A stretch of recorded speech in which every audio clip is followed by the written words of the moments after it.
The old Pat Johnson. Uh-huh. Everybody, welcome to Packers Week. It's Packers Week, y'all. And I think we'd open up the show with maybe something that I think you all should hear. Bears fans are scared bleepless for this game. I have noticed there's a quiet group that are in first place in our office. There's about 8 of them that I saw like kind of talk to each other, and they know that they have not beat the Packers enough to be able to even talk at all. They're living in fear, as they should be. The stats are the stats. The numbers are the numbers, people.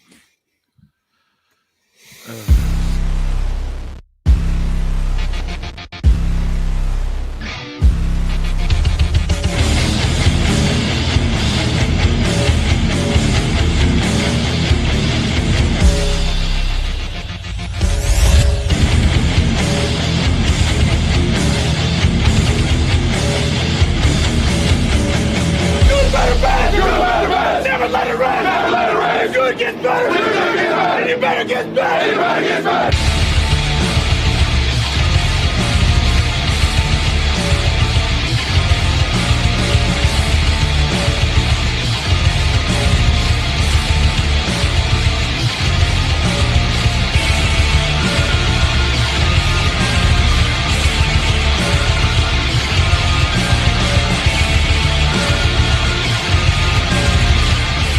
On 3, 1, 2, 3.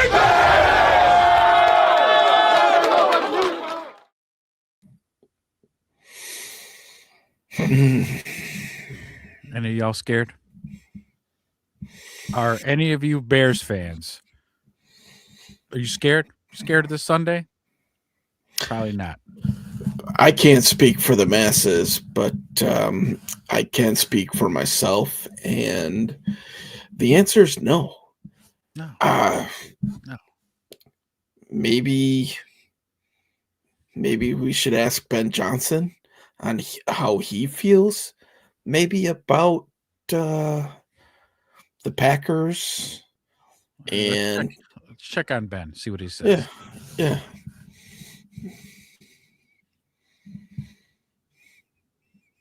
And to be quite frank with you, I kind of enjoyed beating Matt LaFleur twice a year. Okay. Interesting. You heard it. You heard it, folks. You heard it from the horse's mouth. Well, definitely not scared. If you guys are in the comments, let us know if you're scared or not. Let us know as we play through the Jedediah McNeish. Nope. See?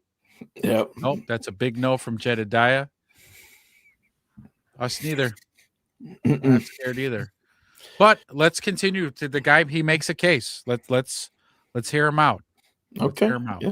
Green Bay won 14 of the last 17 games against the Bears. Ooh. We should be terrified because they won 14 of the last 17 games. Oh, wow. They are 49-16 since 92. Since 92. Well, hold on. Is this the 1992 Chicago Bears they're playing on Sunday?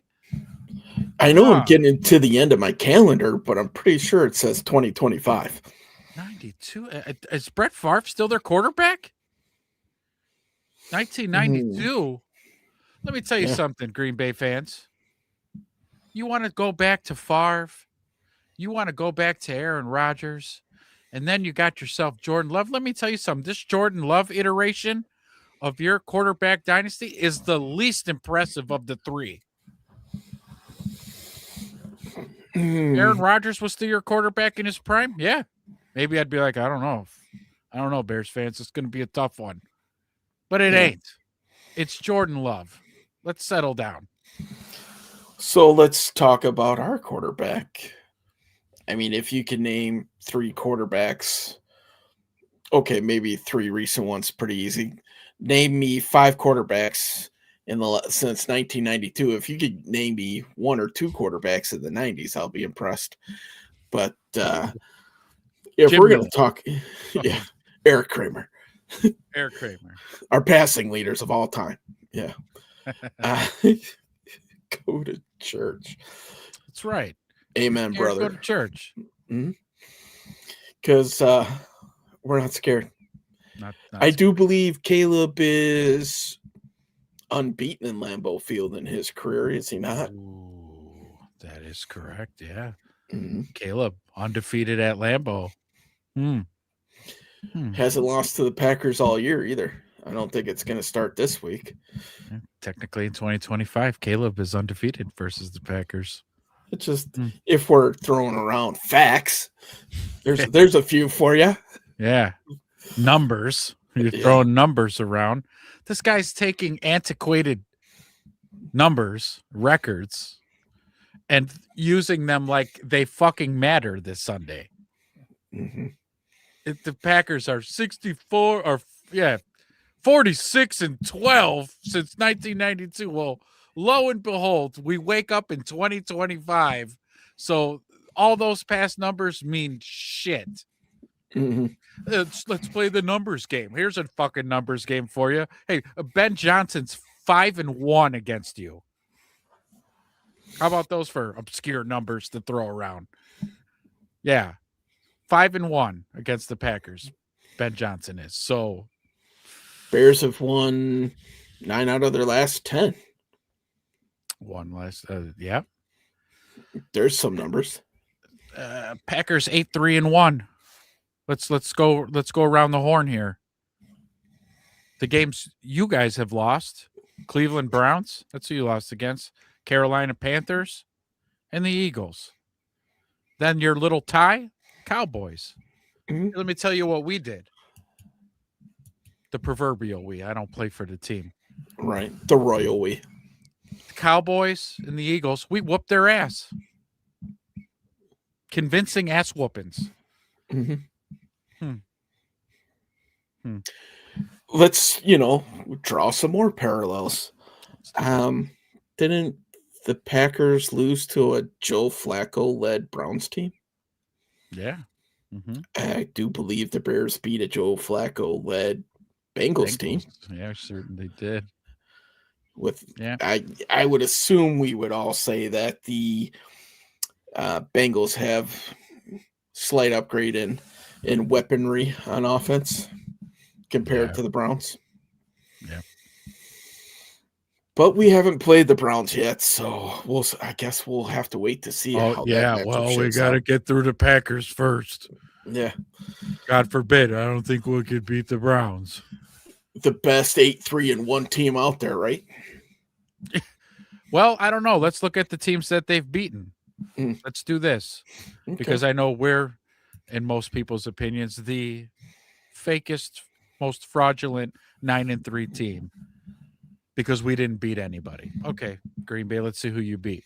You beat the Lions week 1, which... Okay. I'll give you props. Sure. Good one. Commanders. Okay. Bengals. Cardinals. Steelers. Giants. Vikings. And the Lions again. So aside from those Lions wins, you guys ain't beat shit either. You haven't beat shit either. Mm-hmm. We beat, except for the Lions. But then lost against teams that we whooped their ass. Eagles. Why should Cowboys, they tied. Why should we be scared? Because you've got like this ultimate decades-long record? It doesn't mean shit this Sunday. It doesn't mean shit. I do believe that those records were based off of 2 quarterbacks, and like you alluded to before, the third iteration of their quote-unquote generational QB. You know what? I'll take my chances with Jordan Love compared to 2 Hall of Famers that preceded him. So, yeah. Talk about inconsistent quarterback play. speaking on our Caleb Williams, Jordan Love, you don't know what you're getting from 1 week to the next. The kid does have some miraculous horseshoe up his ass because he does do these, fuck it, somebody's going to catch it. Yeah. And then his receiver comes down with some 50-50 ball. But I don't know. We've got this NFC Defensive Player of the Month player that just seems to just love high pointing balls. So go ahead, Jordan. I double dog dare you. Go ahead. Do that lucky bullshit one time on Nation Wright, please. Yeah, I also believe that somebody else lurking in that secondary as well that just might be leading the NFL in interceptions in one Mr. Byard. One Mr. Byard. So we have a Defensive Player of the Month, leading NFL interceptor.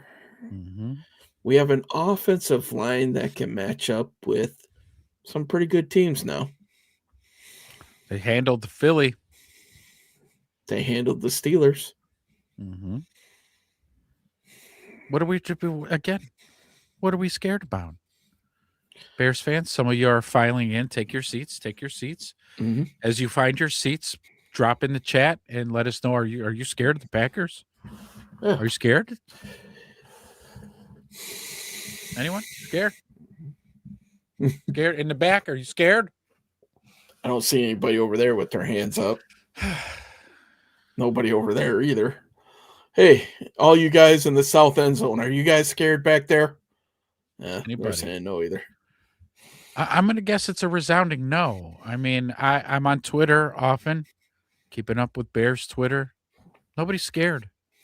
I actually, if I have to get a little Freudian here, I'm thinking that this guy from ESPN Milwaukee, I think he's scared. And he's projecting, and so he's having to fall back on these antiquated records and stats that are of no consequence to Sunday's game.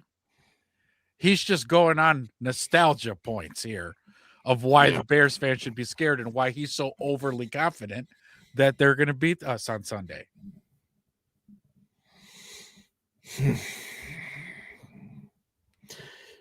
I'm still not scared. No. I'll tell you what. I might be scared. I might start getting scared if it's 2 minutes left in the fourth quarter and we're losing. The fear might kick in where I go, oh, shit. But it might not. Because if we're within a score and we've got the ball, no fear. I like our chances. I definitely like our chances. You know, we'll have all 3 timeouts. Yep. We'll have the Iceman. The Iceman. On our side. Yep. Yep. Okay. Well, we're not scared, so great show, guys. Let's tune in after this week's game, huh? That's it. I guess we could break it down a little bit more.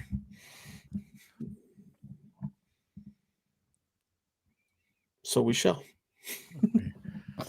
Let's take a look at some of these numbers. Okay. Let's bring it up. Tail of the tape. Tail of the tape. Here we are. So compared to Philly, right, it seems like it's going to be a little bit more even of a game. And I think if you ask anybody going into this game, everybody would say, well, the matchup is going to be the Bears offense versus the Packers defense. Well, the numbers say it's going to be the Bears offense versus the Packers defense, right? So points per game. Bears averaging 26.1 compared to the Packers at 24.5, ranked a couple slots ahead. Points per game allowed. This is, hey, I'm not going to deny that the Packers have a good defense, right? Stingy, sure. Micah Parsons has done a lot, 12.5 sacks. Micah Parsons, Rashawn Gary was 7.5 on the other side. Their bookends have 20 sacks. Okay.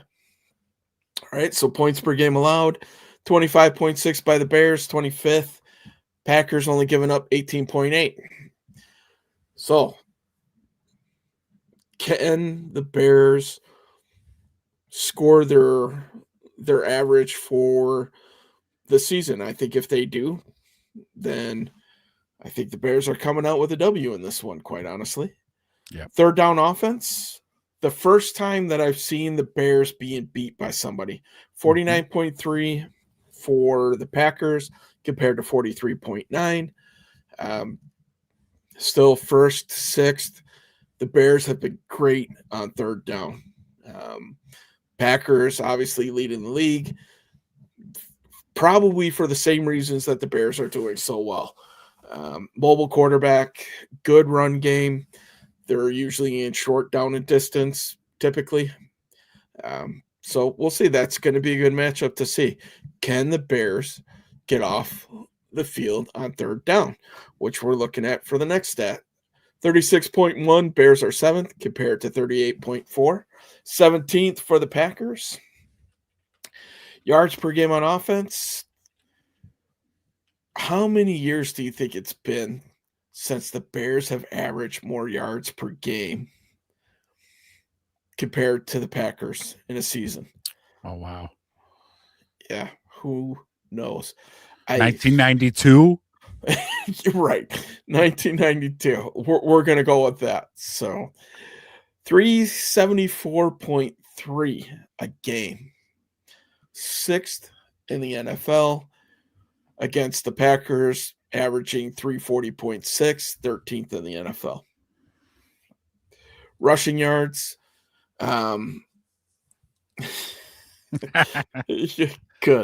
Good.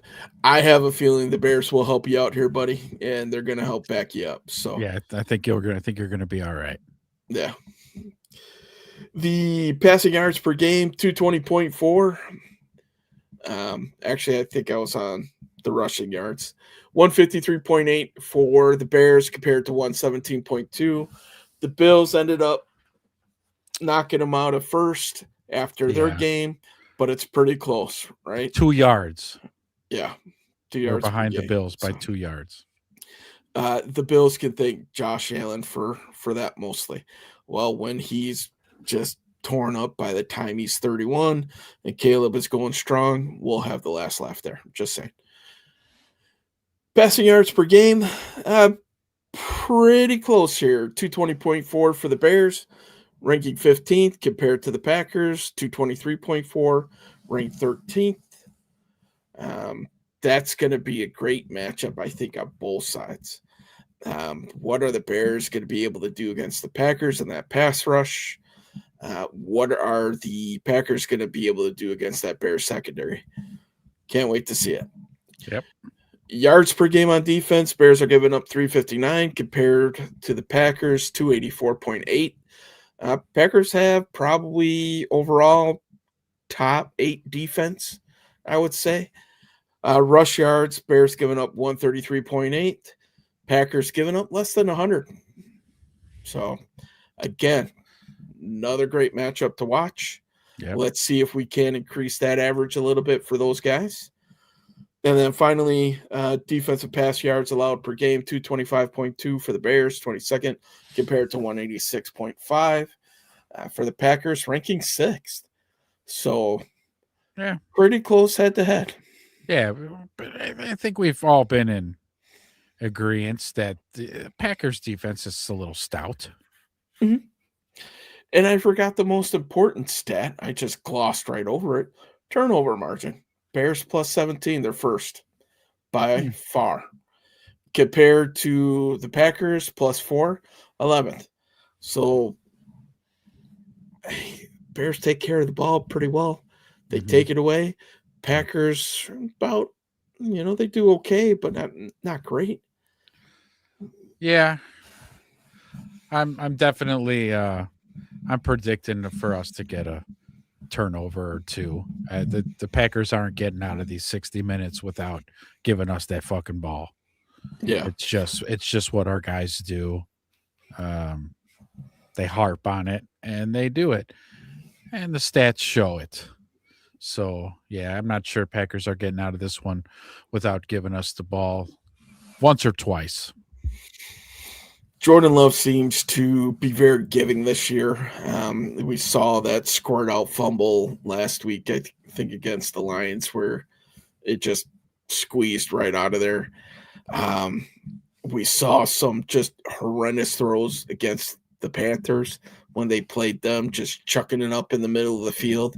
Well, those prayers weren't answered. As a matter of fact, they got the wrong number when Carolina picked them off. So, yeah, I don't know, man. It's going to be – that's the matchup, I think, Bears offensive line versus Packers defensive line. Can they contain these ends? Right. Tim Brown found a way to beat him last year. I think we can or Thomas Brown, not Tim, sorry. Yeah, Thomas Brown. I think you and I can agree he's no Ben Johnson. Yeah, I would definitely agree. And again, to the tune of 5-1, Ben Johnson is versus the Packers. 5-1. Okay. So I'm pretty sure he's going to have a game plan set to put his guys in the right places to succeed and score points. It's you're right though. That's the big matchup for me. Okay, we had a huge day against the Eagles. Confidence has to be overflowing in that offensive line room and running backs room, and that's great. Take that with you to Lambeau and proceed to just pick up where you left off with Philly. Yeah. Mm-hmm. I think they're gonna. I think let me make this point really fast as well, if I may, because I like this one. This one's a good one. So if y'all remember, Bears fans, that going into the bye earlier this year, Ben Johnson had said at a press conference that the running game wasn't where he wanted it to be. He took it personally. He takes pride in the run game. And what did they do during the bye week? Well, let me tell you, since the bye week, the Bears have been averaging 180 yards per game rushing since the bye week when he said, we're going to work on this. Okay, cool. That was great to see. Now, after our last game against Philly, we get like this little mini bye type of deal. And then Ben also says at the start of their little mini bye, we're winning in spite of our passing game. The passing game isn't where I want it. It isn't where we want it. So that leads me to believe that during this little mini bye, he's putting extra emphasis on correcting the pass game. Now, if we see the correction that he made in the run game happen now in the pass game, we might see another wrinkle to this offense on top of already building a game where they rushed for 281 yards against the Philadelphia Eagles. We may be seeing some different wrinkles and new fun things this Sunday, which I'm excited because Ben Johnson has just been proving out all season long. So, yes, confidence is flying high with me right now, and I just wanted to make that point. Yeah. Well, it goes back to the fact that the Packers seem to thrive at 50-50 balls. Mm-hmm. Ben Johnson, he doesn't like 50-50 balls. We throw 100% balls. 100 balls. We saw it against Philly. People running wide ass open again. The dime to Cole Kmet out of 13 personnel. I did go back, double check that because we were looking. Yes, yeah. And all three tight ends were all on the left side. Yeah, they all blocked except for Cole Kmet leaked out. I think DJ was coming back out on the backside. They got the matchup that they wanted on the linebacker. They took advantage, and damn, was that a dime? Oh yeah, the dagger dime. Yeah. Yep. I tell you what, the NFL better hope that Caleb doesn't figure out 68% pass completion or 70% pass completion, because if they do, NFL, you're officially put on notice that the Bears are going to be trouble for everybody for a long time. Long time. Long time. They better hope he stays inaccurate. And I got to be honest with you, I don't see it happening, man. No. Mm-mm. We're this close. Yeah. We are. It's this close. It's going to be this week. The next week it's coming. The storms are brewing. You just feel like at some point, Caleb's going to throw for like 450 and like 5 touchdowns, right? Yeah. You feel like that's just itching to just explode out of this offense. It's right there.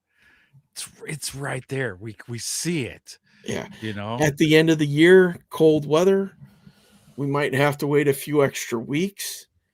But at the same point in time, man, you never know. yeah. Look at what they did against Philly. Look at their drive charts.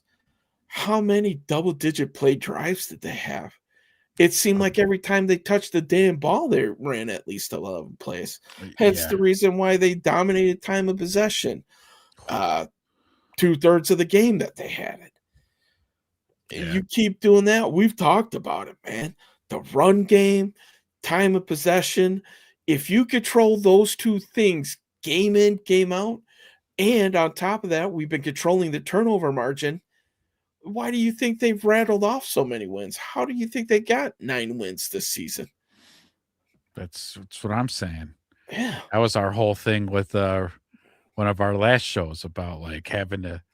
How do you figure like they They're just not fumbled? fake. They Yeah. just fumbled their way into 9-3, blindfolded. They made it to 9-3. It's not how it Oh, I works. tripped over a W.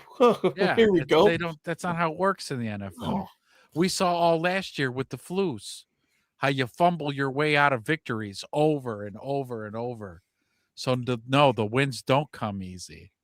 Yeah. Like you said, man, with Ben Johnson having all those timeouts at the end of the game, Caleb's clutch gene, Ben Johnson's attention to detail, Al Harris's work with the DBs, Dennis Allen's work with the entire defense and squeezing every ounce out of these players, no matter where they are on the depth chart. He's getting production from these players. It's just, come on, man. And then now the reserves, the cavalry is showing up. TJ out there at practice today, Mhm. and then we got Kyler and Jalen back. They were on pitch counts. Let's get their cardio back up. They're going to see more snaps this week too. The reason why they got pulled out of that game, I guarantee you, if that game was close down the stretch, we would have seen more of them. Mm-hmm. They got pulled because the game was in hand. Thankfully, the Bears had a game in hand, right? It wasn't a Right. nail biter. Right. They controlled it straight through. Even though they got that garbage touchdown late, it took them forever to get it. Took so much time off of the clock that at that point, you're taking your chances. You're up 9. Why have them in there? Right. Because you know what the narrative would have been if Kyler Gordon goes down with the hammy up 9.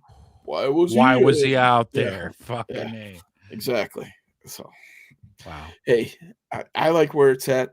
Don't forget, not only are we getting TJ Edwards back pretty soon, let's hope he's back this week. Would be a great help, especially covering some of these zones underneath against these receivers. We're still waiting for Edmonds to come back. He's Mhm. been pretty good for this defense this year, has he not? Pro Bowl caliber. Yeah, exactly. Forcing turnovers, interceptions, fumbles. He's still sitting at like tied for third in the Yeah. NFL in interceptions. Hasn't played for the last, 2-3 weeks? Hasn't played for about 3 weeks. Yeah. So he's getting ready to come back. He was on the 4-week injured list. So IR, yeah. I hope after this game, one of the big new pieces of news we get is that they open up his window. Yeah. We could seriously be looking at being full strength with everybody for the first time for the last 2 to 3 weeks of this season. And how glorious would that be? Mm-hmm. Yeah. And it seems like the people that are out are now considered depth pieces, right? We had Stevenson Yeah. Him been being out. Well, guess what, man? You come back, you're a depth piece. Yeah, well, and a lot of like for what you're saying, these guys who had to step up and they proved out and they go Mhm. back to their back in their position in the depth chart. This is proven depth, people. This Yeah. is proven depth. They've stepped up, they played their role, they produced well, and now they go back to their roles and let the starters do their thing. I mean, there's one of these things where you go, okay, Poles, okay. Mhm. Okay, making a case for Poles again here. When you test the depth of a roster like this, you gotta give the guys flowers. I would think that he would be in the running for executive of the year or GM Sure. of the year, whatever that award is.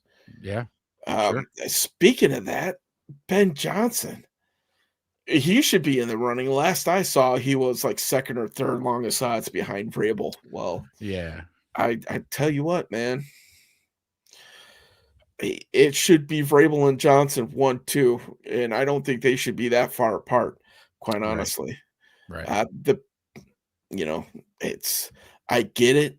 New England's roster was absolute trash. They rebuilt it pretty quick. Uh, we could say the same thing about the Bears roster. Mm-hmm. They had a rebuild. Um, some of it was under Pole's watch, but at the same point in time, I think there was a plan in place there, and they executed it pretty damn well. Mm-hmm. Speaking of the roster, should we go over the people that we need to look at re-signing in the offseason? Ooh, do you have that pulled up? I do. I don't have it where I could share it on the screen, but I do have it in front of me here. So while I start talking about the first couple, you're gonna see if you can grab it, or I don't even Mhm. remember where. I think it was on Facebook, if I remember correctly. But I Oh, sent if it it. is, then I can grab it fast then. If you Yeah, send I it. think, man, I don't remember. But so let's talk about it. So there's a list of people that contracts are expiring this year.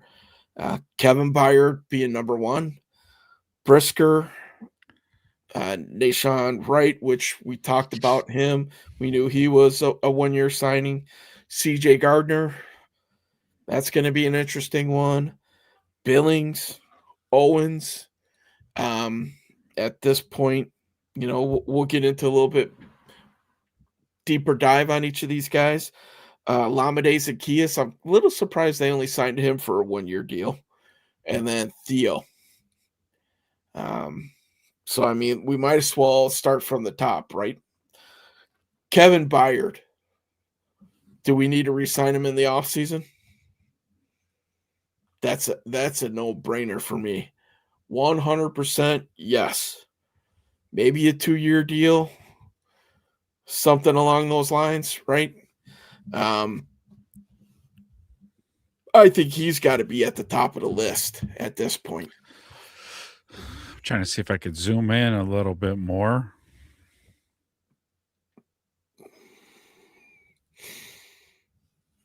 I'm not out. And It just that might be It's the just best. close.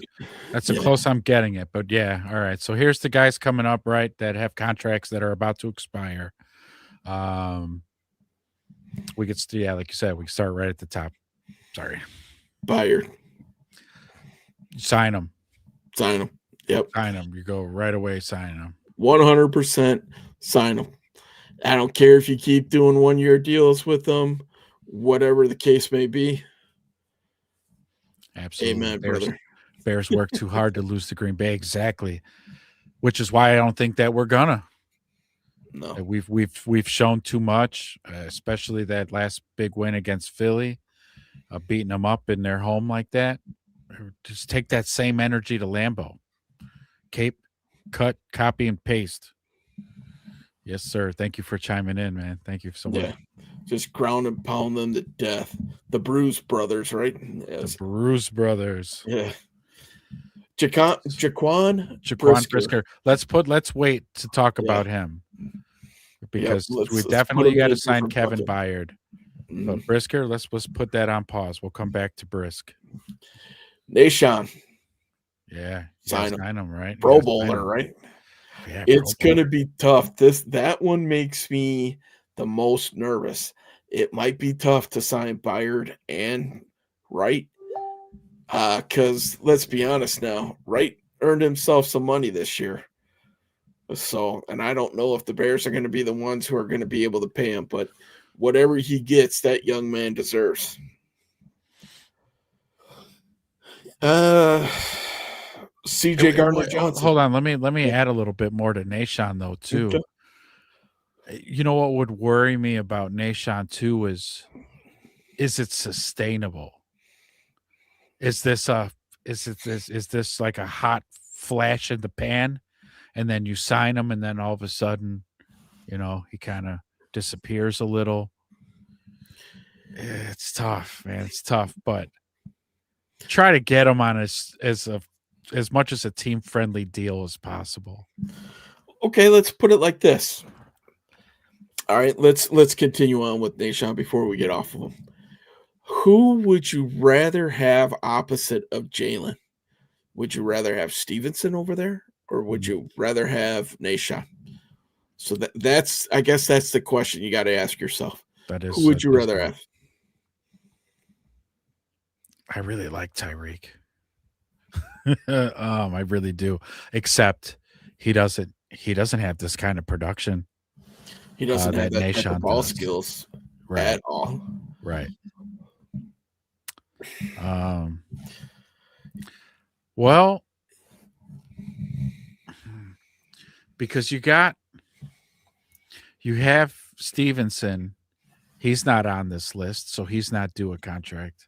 No. So you got him one more year. Minimum of, yeah. Because Nahshon might come with a hefty price tag.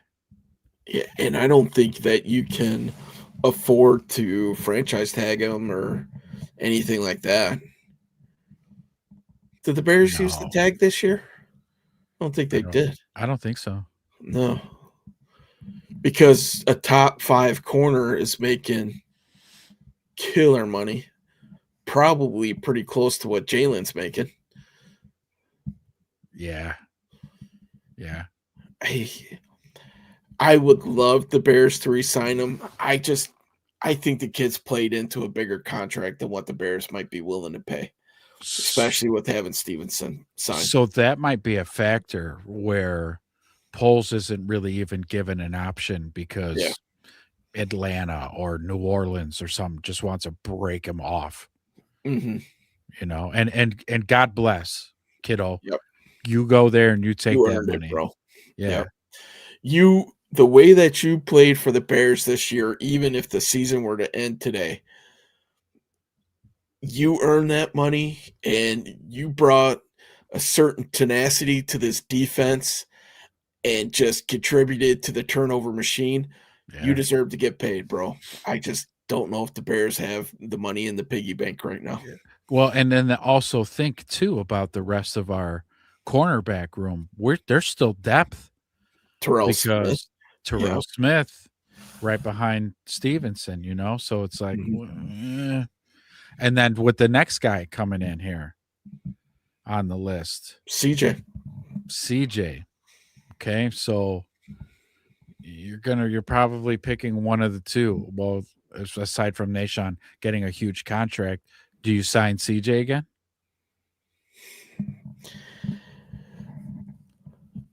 You could probably get him on the low because I don't think other teams are going to chance it.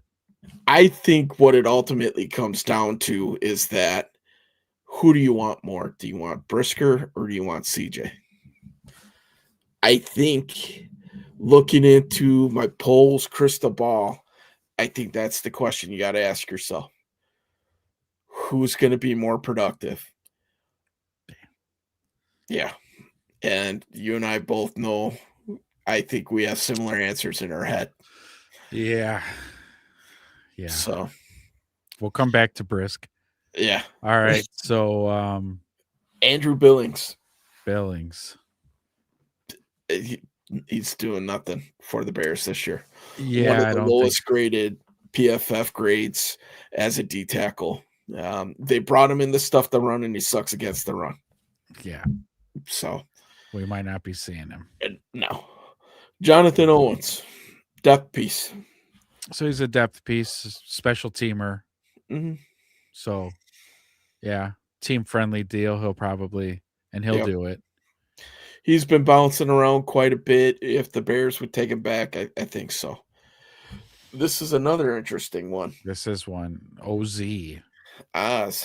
Zacchaeus Alameda. I'm not signing him again. I don't think so. Only again, not because I don't like the guy. He seems like a true professional. He was a nice third down safety blanket for Early on, Caleb, but it's just our room is so deep. And Yeah. don't forget too, if we get rid of Zacchaeus, or not get rid of him, just don't re-sign him. Jade Walker is on our roster too. So we just have a lot of depth. Yeah, it already seems like Luther Burnen's already kind of taken his spot. And honestly, I would rather see Burden moving forward than Zacchaeus. Agreed. We just don't run that many 4 wide receiver sets, No. especially with Loveland. I mean, you can even throw him out there as the 4th receiver. You know, Right. Correct. Yeah, that that Loveland thing, man, he brings so much versatility to what you can do. Yeah. So I don't see OZ being back next year. I was surprised. Theo, Yeah. his contract's up already? But That's- he got like a 2-year undrafted contract? It must have been. I don't know if it has something to do with the international player thing. I don't know enough about it to be able to talk to it. But yeah, I was kind of shocked to see him on there too. But I You're would right. say, yeah, you try to sign him because let's say Trapillo keeps proving out at left tackle. Theo is the perfect depth piece for tackle. Yeah, good swing tackle. I don't think we're gonna see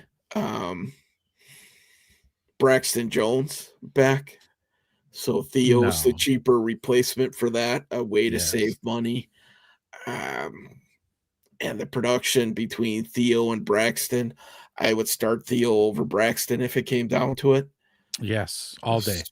So, All day. yes, I would try. I don't think anybody's going to come out and try to, offer Theo some type of stupid left tackle money. I don't see that happening. If anything, people would sign him for the exact reason the Bears are going to. He's a swing tackle. He can play either side. But at that point too, you want to retain linemen who know the scheme, who know the playbook. That's a position you're going to want to try to really keep. Yeah. So I would like to see him try to keep him. Now, let's go back and hit our boy Jaquan Brisker.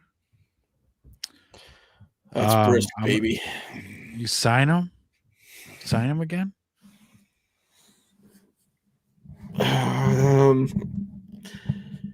Would I like to see the Bears sign him? Do I think he's a good dude?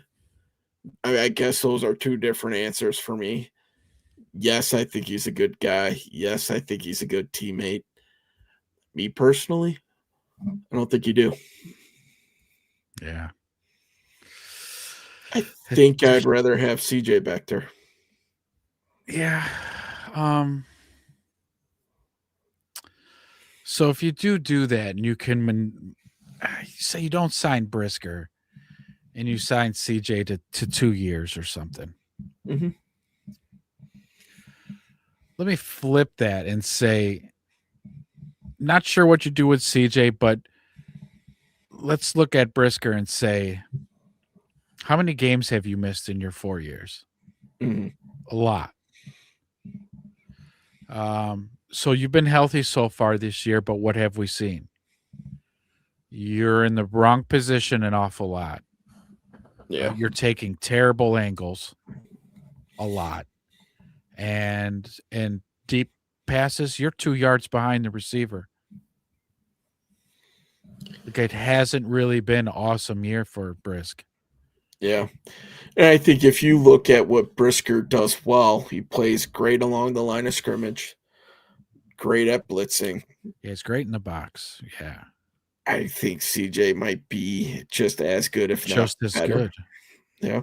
But then and on probably to your argument, probably better at coverage. Yeah. That's going to be an interesting one to watch. Wow.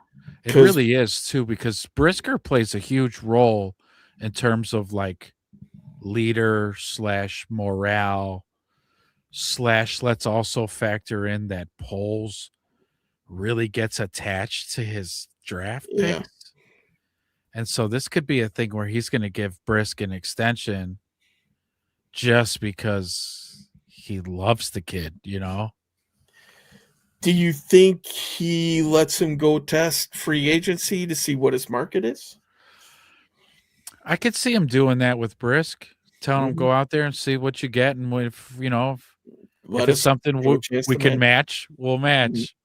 Right. The old Giants philosophy. Damn. But then that's gonna fuck with the kid's head. Yeah. You know, like, oh, really, bitch? You tell me to go test the market. Okay. We gonna see. We're gonna find out. Yeah. I don't know. I don't think he's gonna be in high demand in the market, honestly. Everybody's gonna be thinking about his concussions. Yeah. He'll be a same thing that I think the Bears would use him for. He'd be a depth piece. Yeah. Wow. I mean, But it's then you got a couple things there. I like so you're gonna sign Kevin Byard. What do you give him? Just 2 more? Just 2 more years. I think that's the same thing that we're talking about with Nashon. Is it sustainable? Is this a flash of the pan? But at the same time, Byard's one of your defensive captains.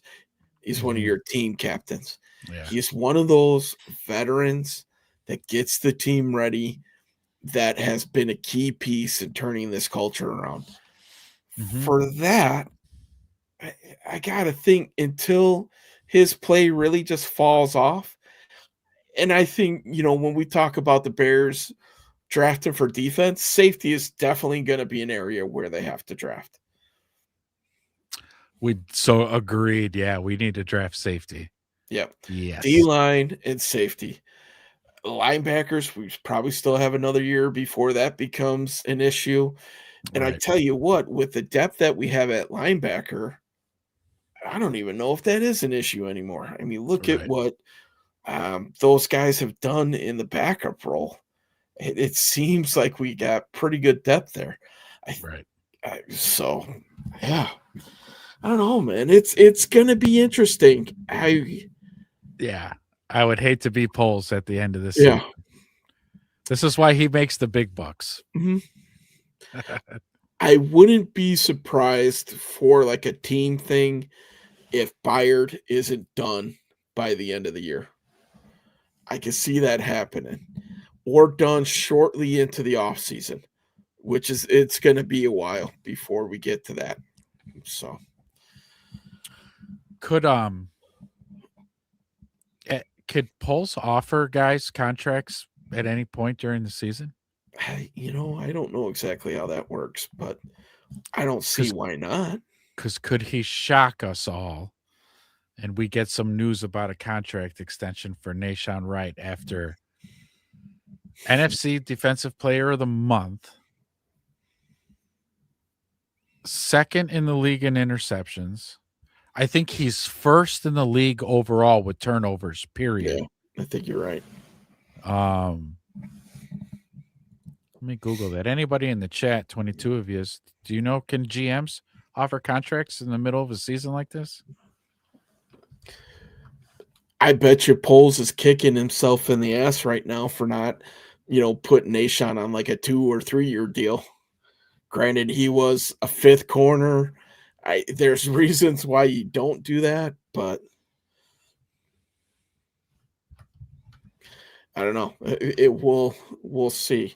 Yeah, they can. Yeah.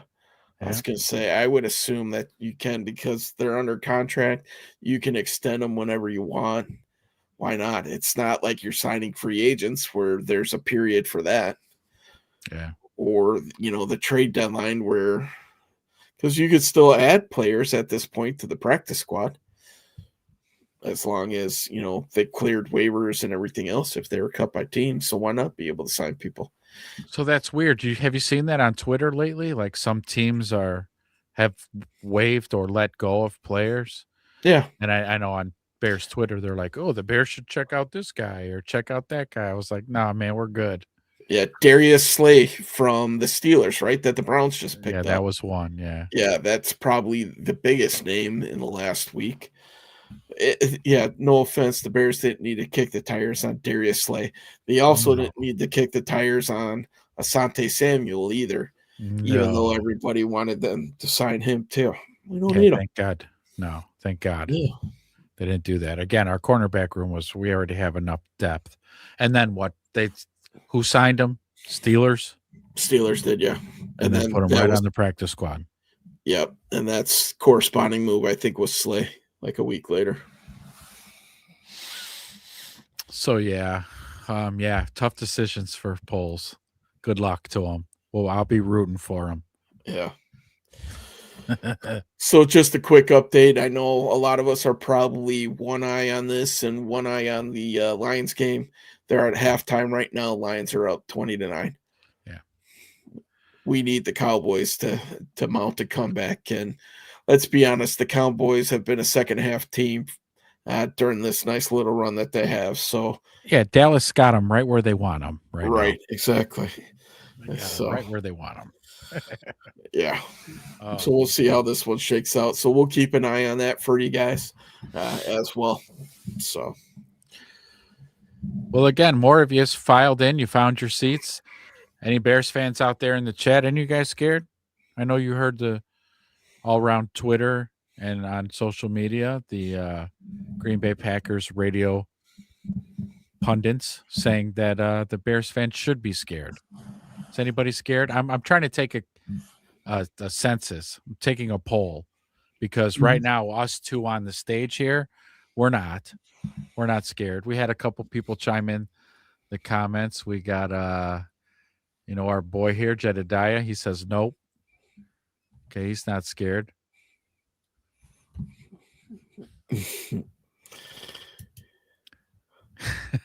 Don't think he's scared. He said no worries here. If you're scared, go to church. So great comment there. Yeah, I don't know, man. Out of the last, I can't even remember one. I've never felt this good about rolling into Packers week than I do this week. It's just, this is a completely different team. This isn't your daddy's Bears, right? No. Not only can we bludgeon you to death with the run game, now we have an explosive pass game. The most explosive plays in the league just so happen to reside with the Bears offense. Right. What else is there to say to that? And that's kind of been one of those things where like the stats don't really tell the tale, right? When they're like, oh, Caleb's completion percentage, it sucks. And yeah, it does. However, he's responsible for big plays, passing. Again, he loves the deep end dig route. He hits that all day. When plays break down and he makes big throws. Didn't you say you had some numbers on adjusted completion percentages? Yeah, when I was looking at it, his adjusted completion percentage was like 68%. Yeah. And for the adjusted completion percentage, for those out there that might not be as familiar with it, basically what that does is it takes into account if the receivers had caught all the balls that they were supposed to, and the Bears had at one point, like they were second in the league with the most drops. Right. It also goes into account when like a receiver should have caught a ball that slipped and fell, things of that nature. So when you take out all those fuck ups, Yeah. Caleb's completion percentage should be somewhere just under 70%. Yeah. So, and there have been a lot of miscues. I remember we went on a good stretch there of games where our receivers were dropping balls left and right between Rome and Zacchaeus and DJ, and they're just dropping balls. And so that hurts that number. But again, when Caleb's clutch and he makes that throw and when it matters, don't let that completion number fool you. Or have it fool you if you're the Packers. Go ahead, let that lull you to sleep. Oh, yeah, he doesn't complete many passes. Yeah. And then have that bite you in the ass on Sunday, please. I tell you what, like we were talking before, the NFL prays that Caleb stays around 60%. Because if he finds those, I guess the question here is too, right? Not to be a dead horse with his completion percentage. Would you rather have Caleb completing 70% of his passes, but most of those completions are within 2 to 3 yards of the line of scrimmage?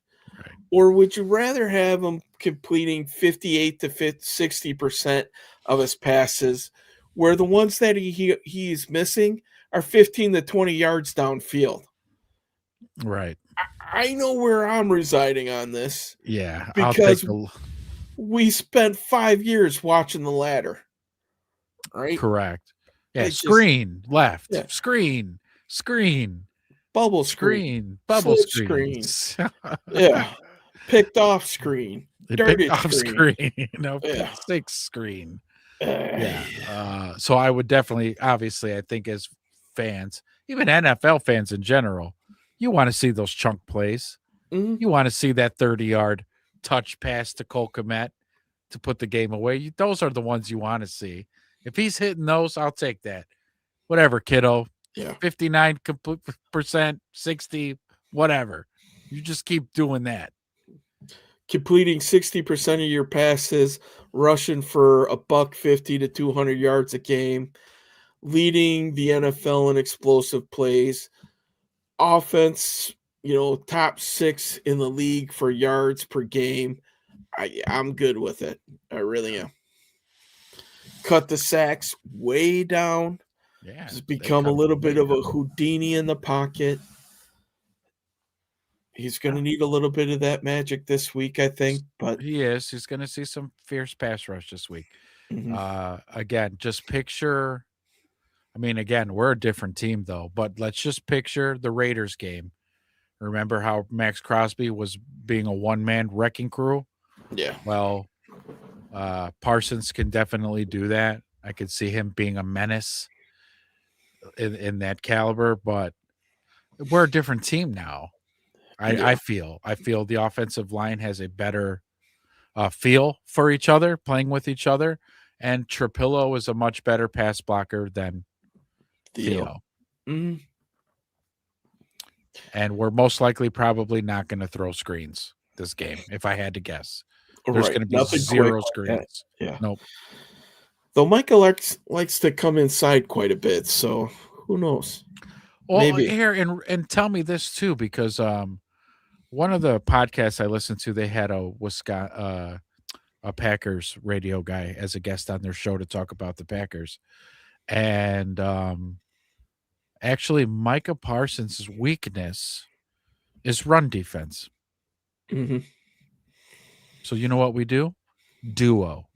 Mhm. All game. Just duo the fuck out of Parsons. Because they do like to move him around, right? Yeah. He moves They all like over to the bring line him of up the scrimmage. gut. So put him left, at the put 3 on the- technique, fucking duo. Yeah. Smack him.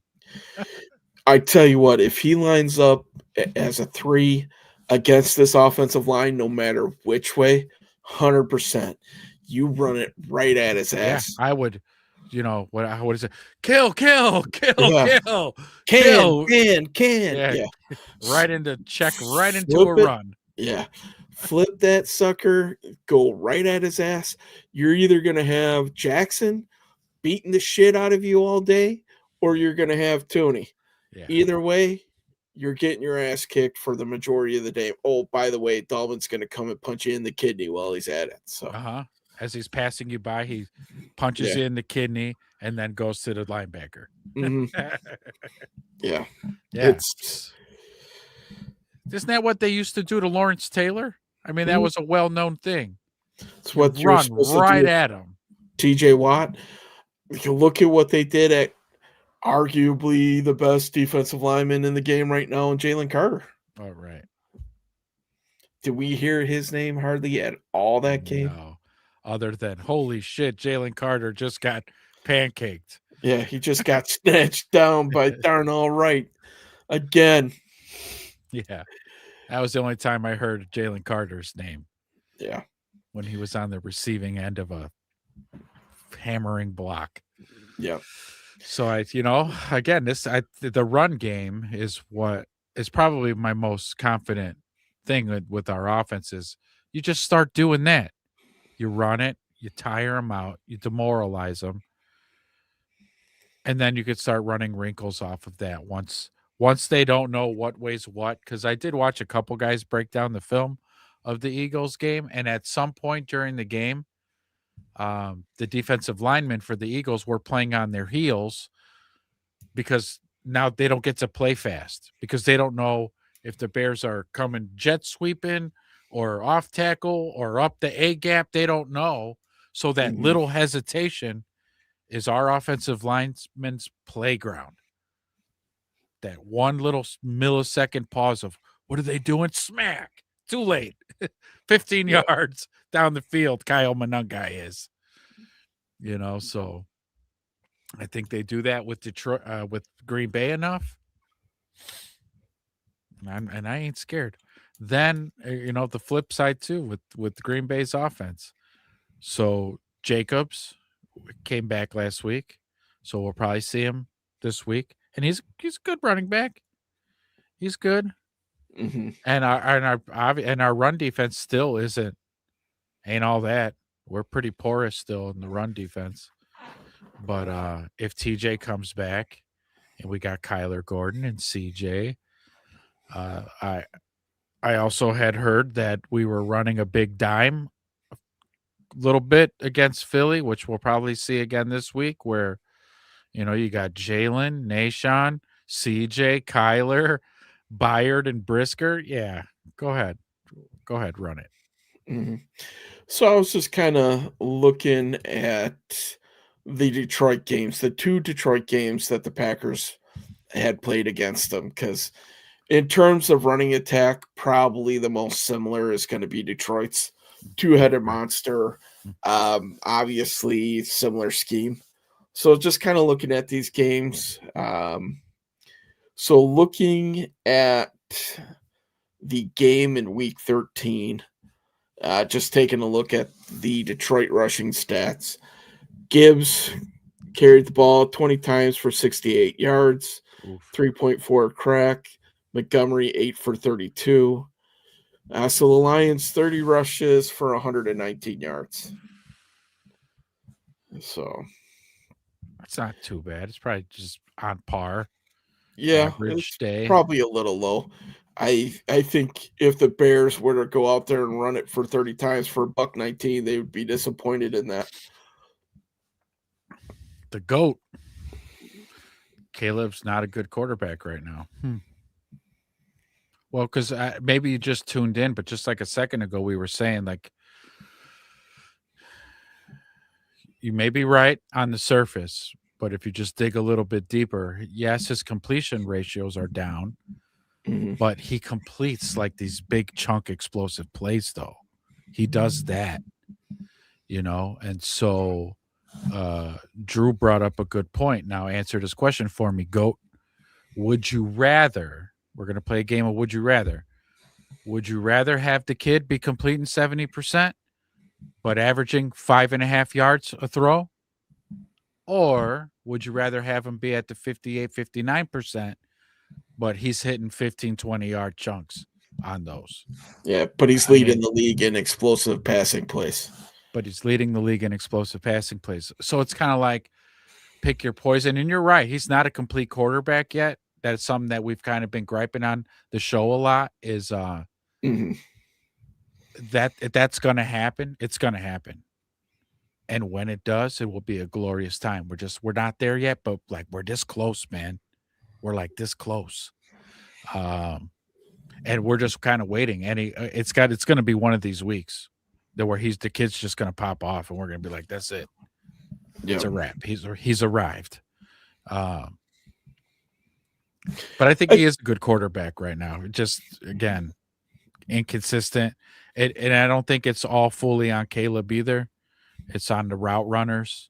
It's on the ball catchers. Remember, the Bears had like 2 or 3 game little skid where wide receivers were just dropping the ball a lot. And so that affects the kid's numbers. It's not his fault. Drew pulled up some adjusted completion ratio statistics. So if you make, the adjustments to guys dropping balls, things like that, the kid is close to 70%. So, it's a team game. That's why this is the best sport in the world, because this is the best team game in the world. Because it takes all 11 guys working at one, and it's not all on Caleb. Caleb got a very good, talented skill set that Ben is trying to unlock. It's gonna happen, baby. It'll happen. I don't think that they're winning in spite of Caleb Williams right now. I think he's definitely a part of that formula, because when a big throw needs to be made, he's still making them. Look at the 4th and 5 to Loveland. Right. Look at the dagger to Cole Kmet. You're right. I think as this offense progresses and Caleb progresses, especially in this offense, when he's pulling it down, taking his 5-6 yards instead of throwing that 100-mile-an-hour fastball down and away on the sideline, that's, think about how many of those balls that were incomplete. Right. At least he's taking a shot. He's not just throwing it out of bounds. He's not, dirting it. I'd rather see him run it a little bit there. Right. But it's coming, man. Well, and another thing that he's not doing that we're winning in spite of, he's not holding on to the ball forever, getting sacked a million times. Yeah. And he's not throwing all these interceptions. He's not throwing any. He's not throwing many. So it's not like he's costing us games. If he was costing us games, I would agree with, oh yeah, Caleb ain't good right now. He is not good, but he's not. He's, even to Ben's credit, by pointing out, like, and we can see it. We've watched football our whole lives. The kid's really managing the offense. And at that point, a lot of teams have won Super Bowls with just managers at quarterback. Okay. Like, it happens, but the kid has the it factor. Again, like you said, the dagger to Cole Kmet to finish off Philly. I mean, that, again, the kid's got clutch. He's got a great arm. He can ad-lib shit, and Detroit is beating the hell out of Dallas right now. Oh my God. He doesn't put the ball in harm's way Right. that often, right? Yes, was it a bad pick on that screen? Yeah, it was. It's nice to see that the team bailed them out on that one, right? It didn't cost them points or anything. As he gets more and more comfortable in this offense, remember, this is only game 11 for him in this offense. To game manager. Yeah, that's a slippery slope. For those who did consider him a generational talent, I surely didn't. But for those that did, he had Shane Waldron, GOAT. Yeah. His rookie season, Shane Waldron with Eberflus as the head coach. This kid he could have been Andrew Luck, and you wouldn't have stood a chance. No. So now Ben Johnson comes in, and this kid's got to unlearn, because all 17 games of last year was a throwaway. He's got to unlearn all that shit and then learn from Ben Johnson. So I get the slippery slope thing there. How do we get from generational talent to developmental QB? Ben Johnson's offense is very complex. It's very detail orientated, and honestly, the kid didn't have that in college ever. He didn't have an offense like this, so there is a bit of a learning curve. But I never said generational talent, though. So Listen, does he have generational arm talent? Absolutely. I don't think we can deny that. right. Do I think a game manager can be as an elusive as Caleb has and make some of these plays on the run outside the pocket? No way in hell. That's just my opinion. He's definitely not a game manager. If I truly believe that he was, I would agree with you. But in this case, I gotta disagree with you in all due respect. The kid's making plays downfield. Look at some of these tight window throws that he's starting to figure out, what he could get away with and what he can't. Yeah, look at that throw against Philly where he's zipping it past fingertips at that point. He's had a handful of those throws in the last couple weeks. Yeah. The NFL better hope that Caleb Williams does not figure out 68 to 70% completion rate. I said it earlier because once he does, watch out. He's going to be top 3 quarterback in this league. I guarantee it. Yeah. With Ben Johnson's tutelage and this offense, it's going to happen. I can't not think that it's not going to happen because the kid's just too damn good. Yeah. He's got all the tools. He can run. He can pass.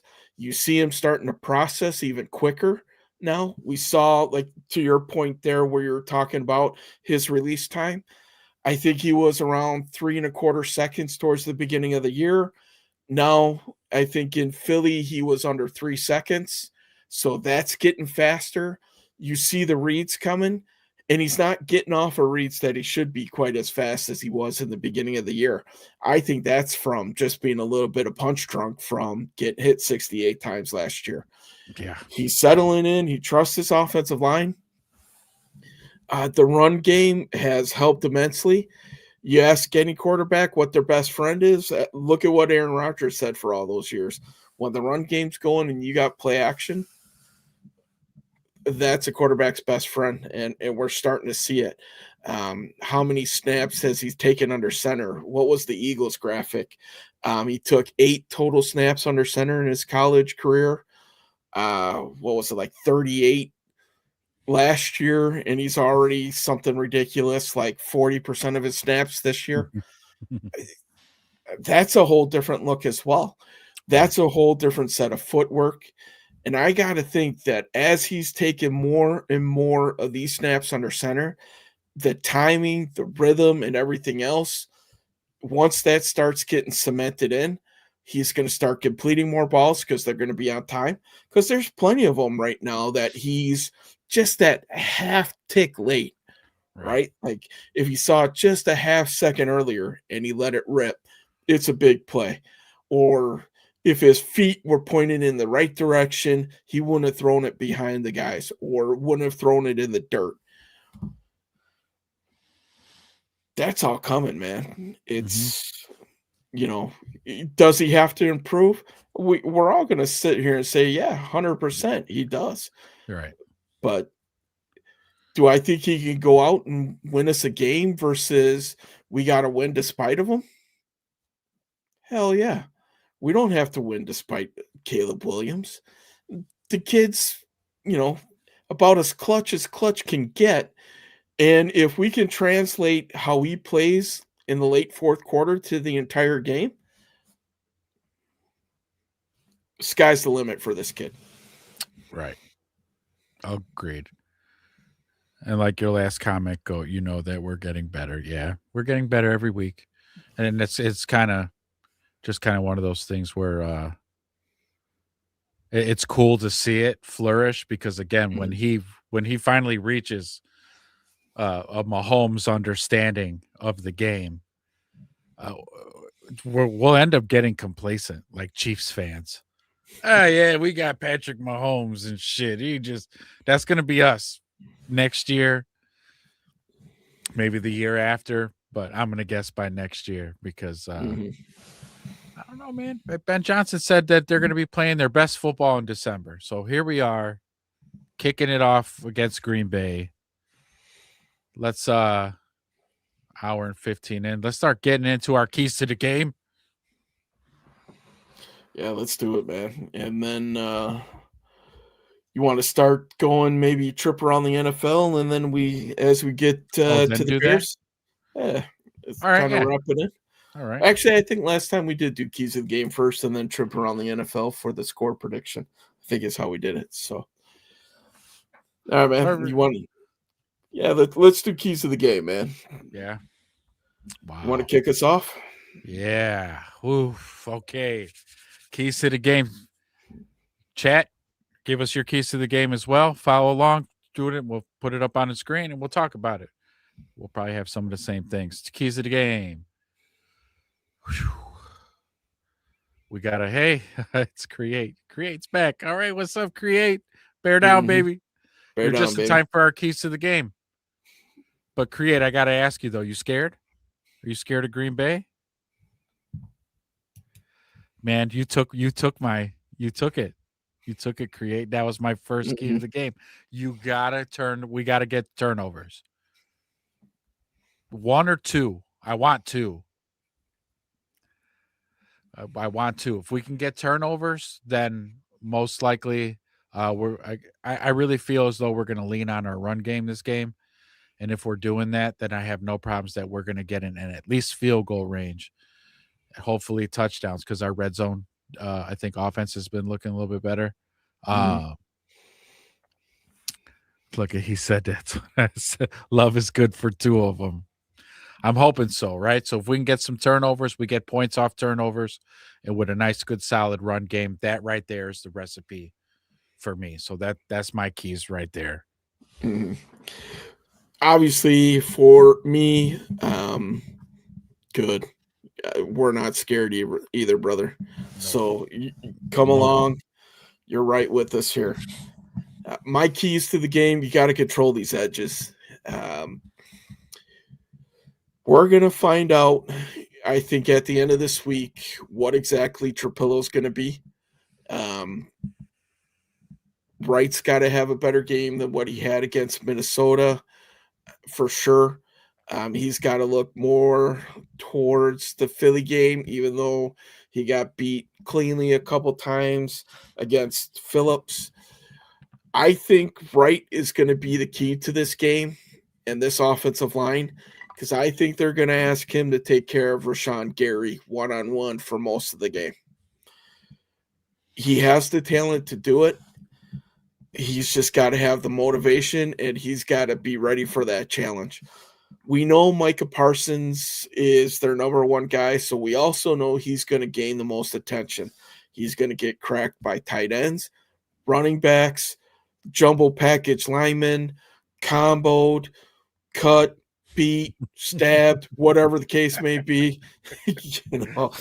So to slow him down, but I think the Darno Wright versus Rashawn Gary, if he's dominating that matchup or above average in Rashawn Gary's name, if they can neutralize him with just Darno Wright, the Bears offense is set to do some damage against this team, because we know they're going to just do whatever they can against Micah. With that being said, we talked about it earlier in the game. Micah Parsons' weakness is the run game. You run it at him, like most great pass rushers. They're not great against the run, and just let these offensive linemen just do their thing. Those guys are nasty up there. They're big, nasty, physical, chippy. Just let them lean on Micah all damn game, to where there's critical third downs and he's on the sideline trying to catch his breath. They do need to get the turnovers, 100% agree. If they can get turnovers early and get the Packers out of the run game at one dimensional, which is another key to my game. They have to contain Jacobs. If he's running wild on him, that makes this Packers offense a lot more dangerous. They love throwing those garbage balls up deep. Jordan Love loves Christian Watson running down the sideline. I think we're going to see a lot of Jalen Johnson on Christian. Since he's been back, he's getting deep balls fairly regularly here. So I think with them being able to stop Josh Jacobs, they could concentrate more on the pass. Yeah, it does sound like Monunga is going to be good to go for the game. Rome is in doubt, though, creates. So we'll see. I think we're going to be Romeless in Green Bay. Romeless. Oh, yeah. So those are my keys to the game. I think if Caleb's throwing for 250, 200 yard or 2 passing touchdowns, I don't care what his completion percentage is, because I would love to see the split on what his completion percentage is on third down. Obviously, we know it's got to be fairly good because the Bears are one of the better third down offenses. yeah. And that's what we talk about, man. When it's crunch time, when it's clutch time, this kid seems to deliver. Right? Yeah, just really quick, as I guess as we do keys to the game, we should probably have these numbers up. Yeah. Our third down offense. It's not terrible. Yeah. 43.96 in the league. I mean, Ben Johnson's always dialing something up, and if Caleb needs to scramble, he scrambles for the first down. But they seem to have like a pocket full of like go-to plays on third and fourth down. So yeah. And again, as we're progressing every week, Caleb's getting more comfortable with these systems that are been put in place. So this is just another week. That's it. I mean, they're building, stacking brick on brick to, they got a great run game. Lean on it. If you worked on it, use this mini buy to work on the pass game, cool. Then we should see an improvement here. Thank God we got that depth at wide receiver, because, if Rome's kind of doubtful this Sunday, that kind of could sting a little bit, because Rome has been kind of one of Caleb's go-to guys. But our wide receiver rooms, we've got some depth. So yeah, I guess we'll just have to settle with throwing the ball to DJ Moore a little bit more, and Luther Burden and Colston Loveland. I guess we'll have to, catch a few more balls. And then I guess maybe you could sprinkle in a little bit of Oz in there. Maybe we'll have to use Cole Kmet. So you're right, man. With Rome being down, who knows where the rest of those targets are going to go. Well, yeah. So that's a great point too, right? Because I think we ran a shit ton of like 12 personnel last game, not to mention 13. So if you're running 12, you only got 2 wide receivers on the field anyways. So you can go Burden and DJ. You can pepper in some OZ in there. I mean, but as much as we use Colston Loveland too, you see him a little. We'll probably could see him a little bit more than too, because again, I'll maintain this until I see otherwise. Best hands on the team, Colston Loveland. 100% agree with that. You look at what his catch percentage is, I bet you by far it's top on the team. Right. And then to Creature's point here, we said this at the top of the show, man. I actually think they're scared. Their radio heads going on their shows saying, "Oh, Bears fans, they should be scared." They are scared. And I'm like, I think he's projecting. Yeah. I think it's actually them who are scared. I've been listening to a ton of local sports radio. It's no secret. I live up in Wisconsin right now. And you listen to the main talking head for Wisconsin sports based out of Milwaukee. And when I hear them talking about what their fans are feeling like for this game, they're scared as hell because they don't know what's going to happen. Yeah. Like we were talking right before the show, it's going to be an A or it's going to be an F. It doesn't seem like there's anything in between. Nobody knows what the hell is going to happen up here. They're afraid. They're afraid that it's just going to just be this total stinker. The best offensive weapon for the Packers is out for the season in Tucker Kraft. So now I think they're getting Reed back as a receiver, but not near what the production was for Kraft. He was emerging as one of the top tight ends in the league, but he's not there. Right. Like, to Create's point, we're rolling in on a massive heater. We were perfect in November, 5-0 in November. We got all the momentum. We're in first place. They got to come in and knock us off, right? That's the way gotta I'm try looking to at bring it. to us. Yeah. We're not, I don't know. That's a great way of putting that. We've gone this whole show and didn't say that. Yeah, it's not us having to topple you. Again, those Yeah. past records don't mean shit. You need to beat us. That's where we're at right now. Mhm. 9-3, number 1 seed. Yeah, you need to beat us. Create, to your point, to your comment there, I don't think they officially IR'd Golden. He is out. But let me just throw a little stat out there for you, Create.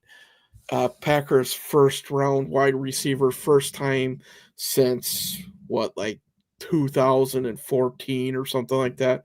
First time in 14 years that the Packers have picked a wide receiver in the first round. And here's a little factoid for you. One Caleb Williams just so happens to have more receiving touchdowns than one Matthew Golden for the Green Bay Packers. Just throwing that out there. Just a little fun fact there for you guys. God. That's a fun factoid. Okay. So our quarterback has more touchdown receptions than their first wide receiver draft pick. Wow. Just saying. Wow. Just saying. Okay. 100% agree with you again, Craig. Great comments tonight, man. We just pounded the reigning Super Bowl champs, and I don't care what you say about them. Most of that roster is the same. The offensive line, a little bit different this year, but that defense was primarily the same, and they stomped the shit out of them. I mean, that's what I was saying too. Okay, yeah. I mean, there was also 8-3, right? Was that not their record? So it's not like, oh, they 8-3 fell off. yeah. They were, Mhm. they were 500. They're playing 500 ball. Like, no, they're in first place in their division.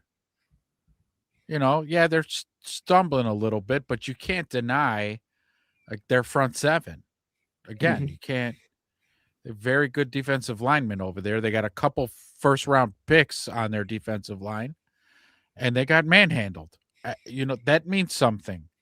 Yeah. So, what's the best way to negate a good pass rush? It's tough to sack the quarterback if you ain't throwing the ball or you don't need to, is it not? Yeah. Play action might have something to do with that as well. So that too, that's kind of like, right. That's one of the huge points to Ben Johnson's offense is that being under center thing that makes the defense respect that run game just with that alone. But then when you actually have a brutal rushing attack to back that up, that's just like now that, like you said, that just opens up play action and the pass game and we get a warm and fuzzy inside. I am so excited for this game. You guys, there's 31 of you in the chat. If you are excited for this game, hit the like button, subscribe to the Everything Bears show. Come join us every time we go live. Come rap with us. But I am so excited for this game. It's not okay. Last year, here we go. Flusy. We got Flus. We got Waldron. Yeah, when we play the Packers, I'm kind of sick to my stomach. I am already going into this game predetermined of it's going to be just another one of those games where we're going to get our asses beat. We're going to get out coached. We're going to get our lunch money taken. Just all those things. Mm-hmm. And I'm a complete 180. I'm like, we're going to take their lunch money. We're going to cause turnovers. I hope you're ready, Green Bay, for the ass whooping this time. Yeah. Yeah. So many Yeah. weapons. So you know how when you're looking at socials and stuff like that, all these people love to compare positions. So let's try to be as non-biased on these positions as possible. Right? I don't know So if that's let's possible. I know because I've seen a Bears fan rank the positions, and I've also seen Packers fans rank these positions, and obviously there's two completely different ones. And yes, create it looks like Dallas just scored those, so they're starting to feel themselves a little bit in the second half. Well, this Detroit is Lions are right. up 27-16.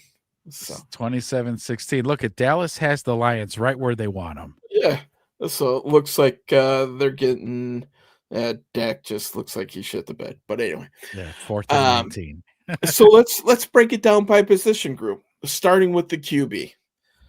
Advantage Bears or advantage Packers? Or push?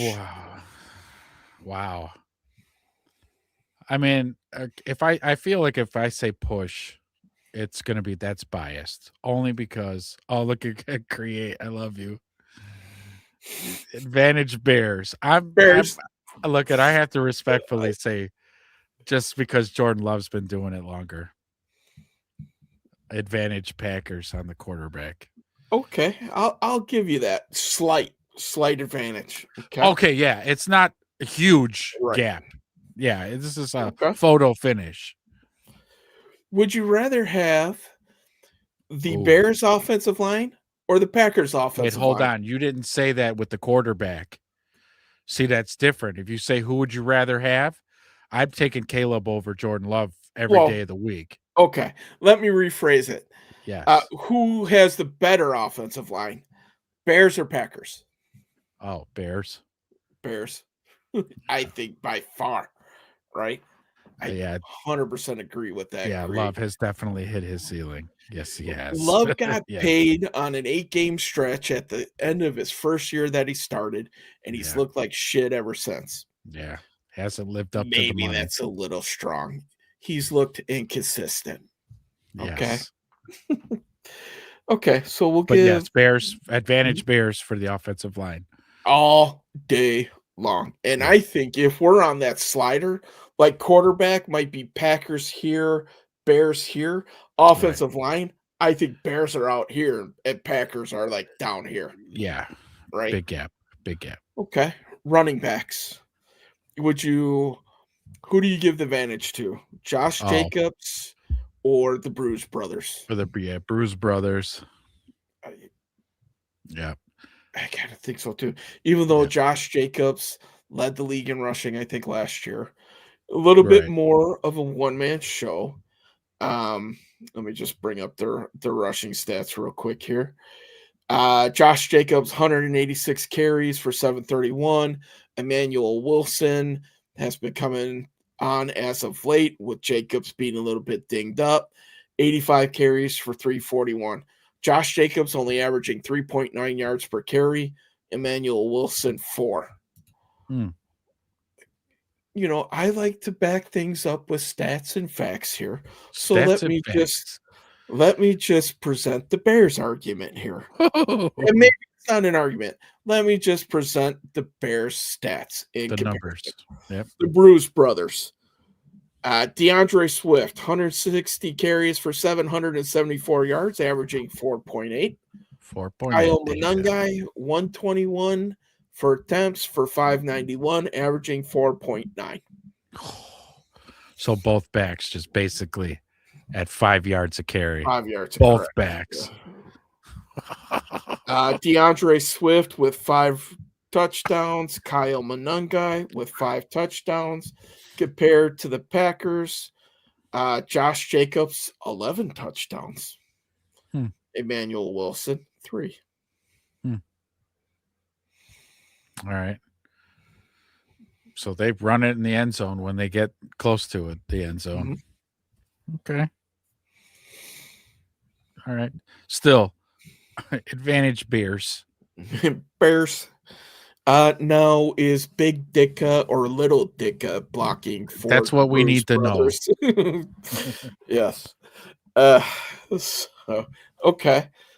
So let's go to tight ends. Starting to feel it, I see there, my friend. Okay, here we go. Let's go tight ends. You have now. Is Dicka the tight end? No, this is not your 69 Bears where Ditka is roaming the field, catching passes. So you have, let's see, Tucker Kraft. Oh, man, why am I? And Luke Musgrave for the tight ends for the Packers. Now, granted, Tucker Kraft is now out for the season. Compared to Cole Kmet and one rookie, Colston Loveland. Commit, my friend, with some Loveland sprinkled in, like jardiniere on top of a nice, freshly dipped beef. That, my friend, sounds hot and spicy, and I'm all for it. Oh God! Oh. This was a good comment here to say we're basically the Lions offense from, if you correct. So Ben Johnson's first year as the OC in Detroit, that's where we're at right now. So tight end, for the tight end grouping for me. Yeah, come on. It's Loveland and Komet. Come on. Yeah. I will be honest with you. If Tucker Kraft was healthy, I would give the nod to the Packers because that kid was tearing it up. People couldn't cover him. And it was the craziest thing because the kid doesn't look like he's a blazer or anything. He's just one of those guys that just catches huge pass play after huge pass play. Yeah. But with him being out, I got to give it to the Bears for this game. Yep. Wide receiver group. Packers have some dudes now. So Romeo Dobbs, Right. Dontavian Wicks, Matthew Golden, who's on the shelf, Christian Watson, who just came back. Jaden Reed is supposed to be back. He's been hurt most of the year. Going up against DJ Moore. Sounds like Rome's on the shelf, most likely for this game. Luther Burden, Zacchaeus. Would they bring up Jade Walker if there's no Rome? I didn't see them make any moves yet. They don't have to. We probably won't know until Saturday. That seems to be when they do it. Okay. So, advantage Packers or Bears there? You know, I don't know if I can make an educated guess because I don't know enough about those Packers wideouts. Other than I know Christian Watson was struggling really bad for a couple of years catching the ball. I don't know if has he turned that corner? Is he catching balls now? He is the quintessential deep threat. He's a home run hitter for sure. Throwing his stats out there, I just so happen to have him up still. 21 grabs for 363, averaging 17.3 a grab, 3 touchdowns. So go deep. Versus Rome. What's Rome got? Would you say he's their best wide receiver? I think Romeo Dobbs right now is probably their best. Romeo Dobbs, 45 grabs, 542, averaging 12 a catch. You'll know Romeo Dobbs because he wears the Guardian cap. He's always got that huge thing on his head. Compared to the Bears, bringing them up real quick. Yeah, Rome's 44 grabs, 661, 6 tutties. Averaging 15 yards per reception. Yeah. I might have to go Bears here. Well, unless Rome doesn't play. If Rome plays, I'm going Bears. But if he doesn't play, then maybe I'll go Packers. But then this might go back to Creature's comment where if Rome doesn't play, then this is a nice little opportunity maybe for Burden to make the most out of his opportunities. Yeah. And Burden, as we've seen, has run some filthy routes. Way to go, Create. Great comments again, man. I appreciate you joining in. I think I've watched a lot of this team over the last few years and seeing what these receivers can do in this offense.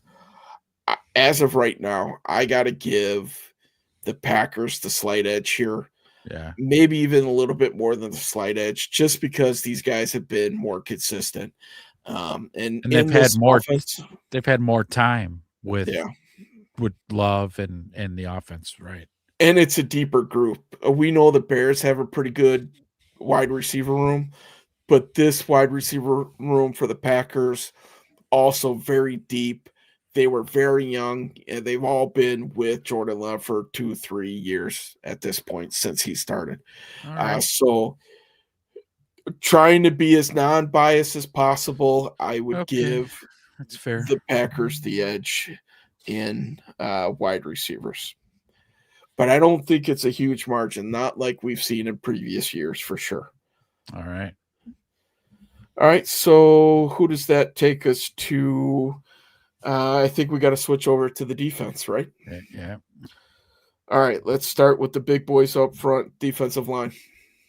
Yeah, I'm already going with Green Bay on that one. Yeah, it's got to be, right?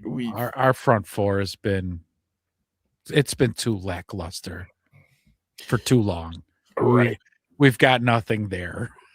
Yeah. So our leading sack person, Sweat, has 7.5 sacks, which lines up with the Packers' second highest sack total on there with Rashawn Gary at 7.5.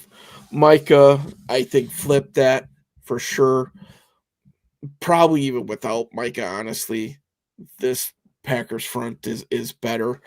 But with that being said, the Packers did lose a huge piece in Devontae Wyatt. Yeah. He was playing great this year. And the fact that he's out for the rest of the year, I think the Packers will feel that. And the Bears will capitalize on it. Right. They'll be running right over the replacement's ass all game. Because I'm pretty sure Wyatt lined up on the offense's right-hand side.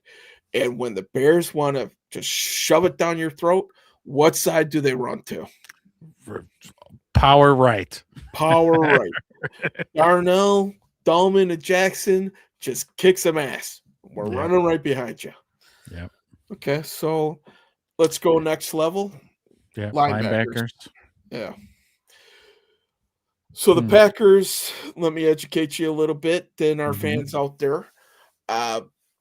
Very good second-year player in Edrin Cooper. I believe he came out of Texas A&M. Quay Walker, also a good young linebacker, fast out of Georgia.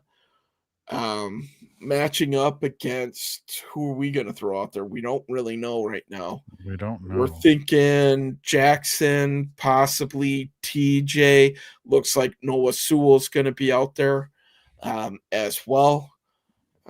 So they also, I think, have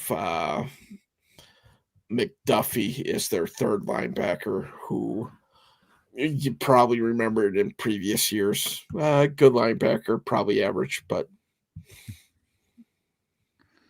And it's hard to pin those two together if we don't know what we're rolling out. I mean, yeah, it probably changes, because if you've got, who do we got? Probably rolling Jackson. If I had to guess, Jackson and Minga. Yeah. Amen. Yeah. Worst case, those two. Best case scenario, TJ and Jackson. TJ and Jackson. And I So think if you roll that out, I think you still give the green dot to Jackson. I think he's earned it over the last 2 weeks. yeah. So then I'd got to go advantage Packers at the linebacker position. I think I do too. What would be a really good matchup, and it would be pretty close to a push for me, is if they're rolling out Edwards and Edmonds. Edmonds still has, I think, one more week on IR create. So we're going to be without him for at least another week. I think let's hope that we hear Edmonds' 21-day window get opened up next week. Let's pray. Praying. Because we're going to need him for the stretch run. So, okay, let's give Packers the advantage. Yeah. You want to do DBs all together, or you want to split DBs and safeties? Let's split them for this case. Okay. So DBs. Corners. So. Yeah.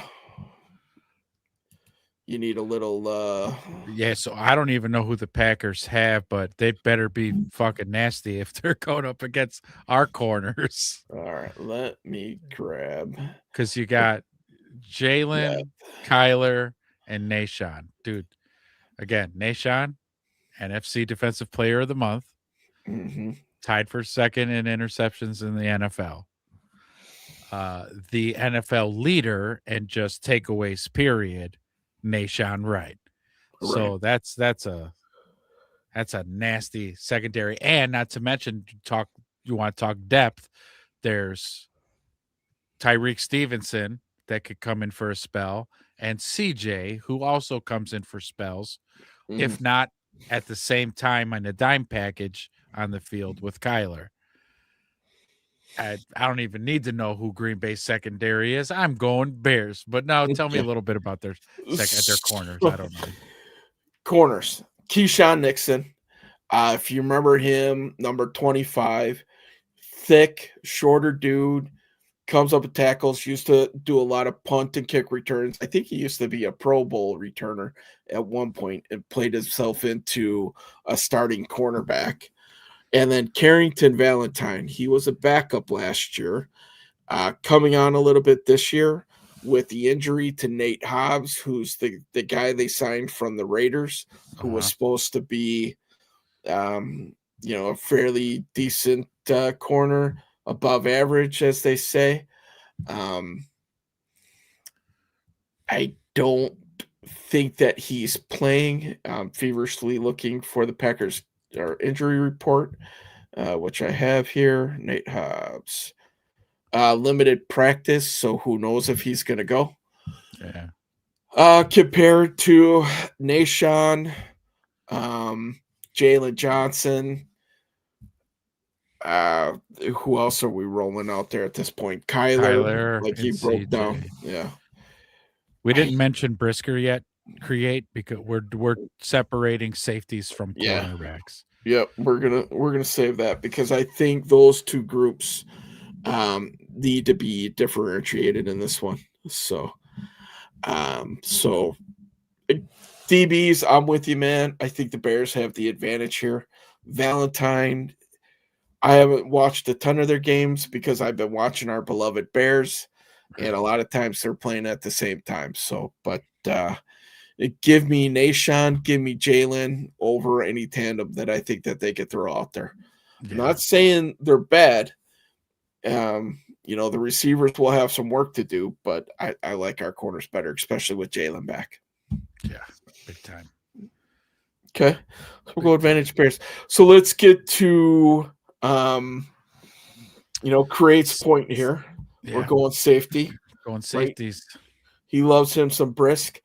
Create, while we have you, and while you're thinking about safeties here, I'm not sure if you were with us when we were talking about it, but Jaquan Brisker has a contract that's coming due at the end of the year. If you are Ryan Poles, are you resigning Brisker or not? Let us know. So, but we'll go safeties. Okay, we know the Bears tandem: Brisker, Byard leading the NFL in interceptions. Now the Packers happen to have themselves a pretty good safety as well, in McKinnon, right? So he's no slouch. He was a perennial All-Pro. Packers got him from the Giants when the Giants just decided to give up on him. So Xavier McKinney had a Pro Bowl year last year, seems to be doing pretty well this year. And then the other safety we don't know quite as well. Evan Williams. So just kind of looking at his stats here. This is a tough one because I don't know a ton about Evan Williams at this point in time, but I will say this: Evan Williams is their third leading tackler. So he is number 3 behind Edgerrin Cooper and Quay Walker, which are their 2 starting linebackers. He's number 3 with 80 tackles. So 37 solos, 43 assists, no sacks, no forced fumbles. You know what that tells me? 2 different things. If a safety is one of the team's leading tacklers, that's one of 2 things. They either like to put him up in the box an awful lot, or their run D is so porous that he's having to make these tackles. Well, throughout the tail of the tape, I'd like to say the Packers' run defense giving up less than 100 yards a game. Yeah, their run defense was real stingy. Hold on, let me 90. I like to say they're like 3rd in the league or something like that. 4th. No, 8th. Rush yards per game allowed. So do they got him in the box like that? Well, how many interceptions does this guy have? None? He's got 3. Oh, he's got 3 picks. Yeah, this I kid's was not too looking shabby. that up. So Okay, yeah, this kid's not too shabby. yeah. Ah. So looks like he's a 2nd-year player for him. Drafted him out of Oregon. So this was the conundrum we had put up a graphic on the screen earlier in the show showing all the guys that are due contracts at the end of the season, and it's kind of a tough bunch to figure out. Pardon me. And Brisker for us actually was on the bubble, or if not odd man out, actually, because of the concussions and how much football he's missed in his 4 years. And then even though this year he's been on the field all year, I'm seeing too many bad angles. I'm seeing him blown coverages, not blown, but when a wide receiver gets past him, it's a completion and Brisker's 2 yards behind him. So he let the guy beat him essentially. But he's great in the box because he's physical. He's a big kid. He's not scared to get his head in there and tackle powerful, strong running backs. It's just let me throw this out to create real quick here. So create the 4 DBs that are on this list that have contracts coming up. You could sign 3, one man's out. Kevin Byard, Jaquan Brisker, Nahshon Wright, CJ Gardner-Johnson. Who's the odd man out of those 3? If you were to choose, if you could sign 3 out of the 4, who's the guy that's getting left out of those 3? And let me do you one better. Give me if you were only able to sign 2, which 2 of those do you sign? That makes it even hard. Jesus. Yeah. Yeah. So we were talking, if you could get Nahshon Wright back, right? Obviously, the way that kid's been playing, you would love to get him back. I just think this dude has just played himself into too much money, and I don't think the Bears are going to be able to afford him. So yeah, we'll see. I made this exact point too, because we know Poles loves his draft picks. He gets emotionally attached to these guys, and Brisker has been here for 4 years, and like you said, being a part of the culture, he is like this more morale, spiritual leader, rah-rah kind of guy. And the team seems to love him too. And I'm gonna bet that because I like the kid too. I like him. I just really wish he could have been more healthy in his first 4 years. But if he's willing to give us a friendly team deal to stick around, then cool. But I think Drew brought up a good point. Pulse might tell him, "Hey, go test the market," Yeah. and we'll match it if we can. We'll try to match it. I'd be curious to see what. Yeah, he did close out. He did, yeah. Yeah, that Steelers game, he closed that one out. But I'd be curious to see what they could do. I would think that if the Bears could get Nahshon Wright at a good deal, you got to bring him back the way that he's played. I think the kid's played himself into a $10 million plus a year contract, and good for him, man. Yeah, it's with the production that we've seen this year. Let's be honest. I would say that in the few games that CJ Gardner-Johnson has been here, I think he's splashed more than what Brisker has for the entire year. At least maybe they're even on big plays. CJ Gardner-Johnson came in, got 3 sacks right away. Brisker plays up around the line of scrimmage as well. Yeah, I don't know, man.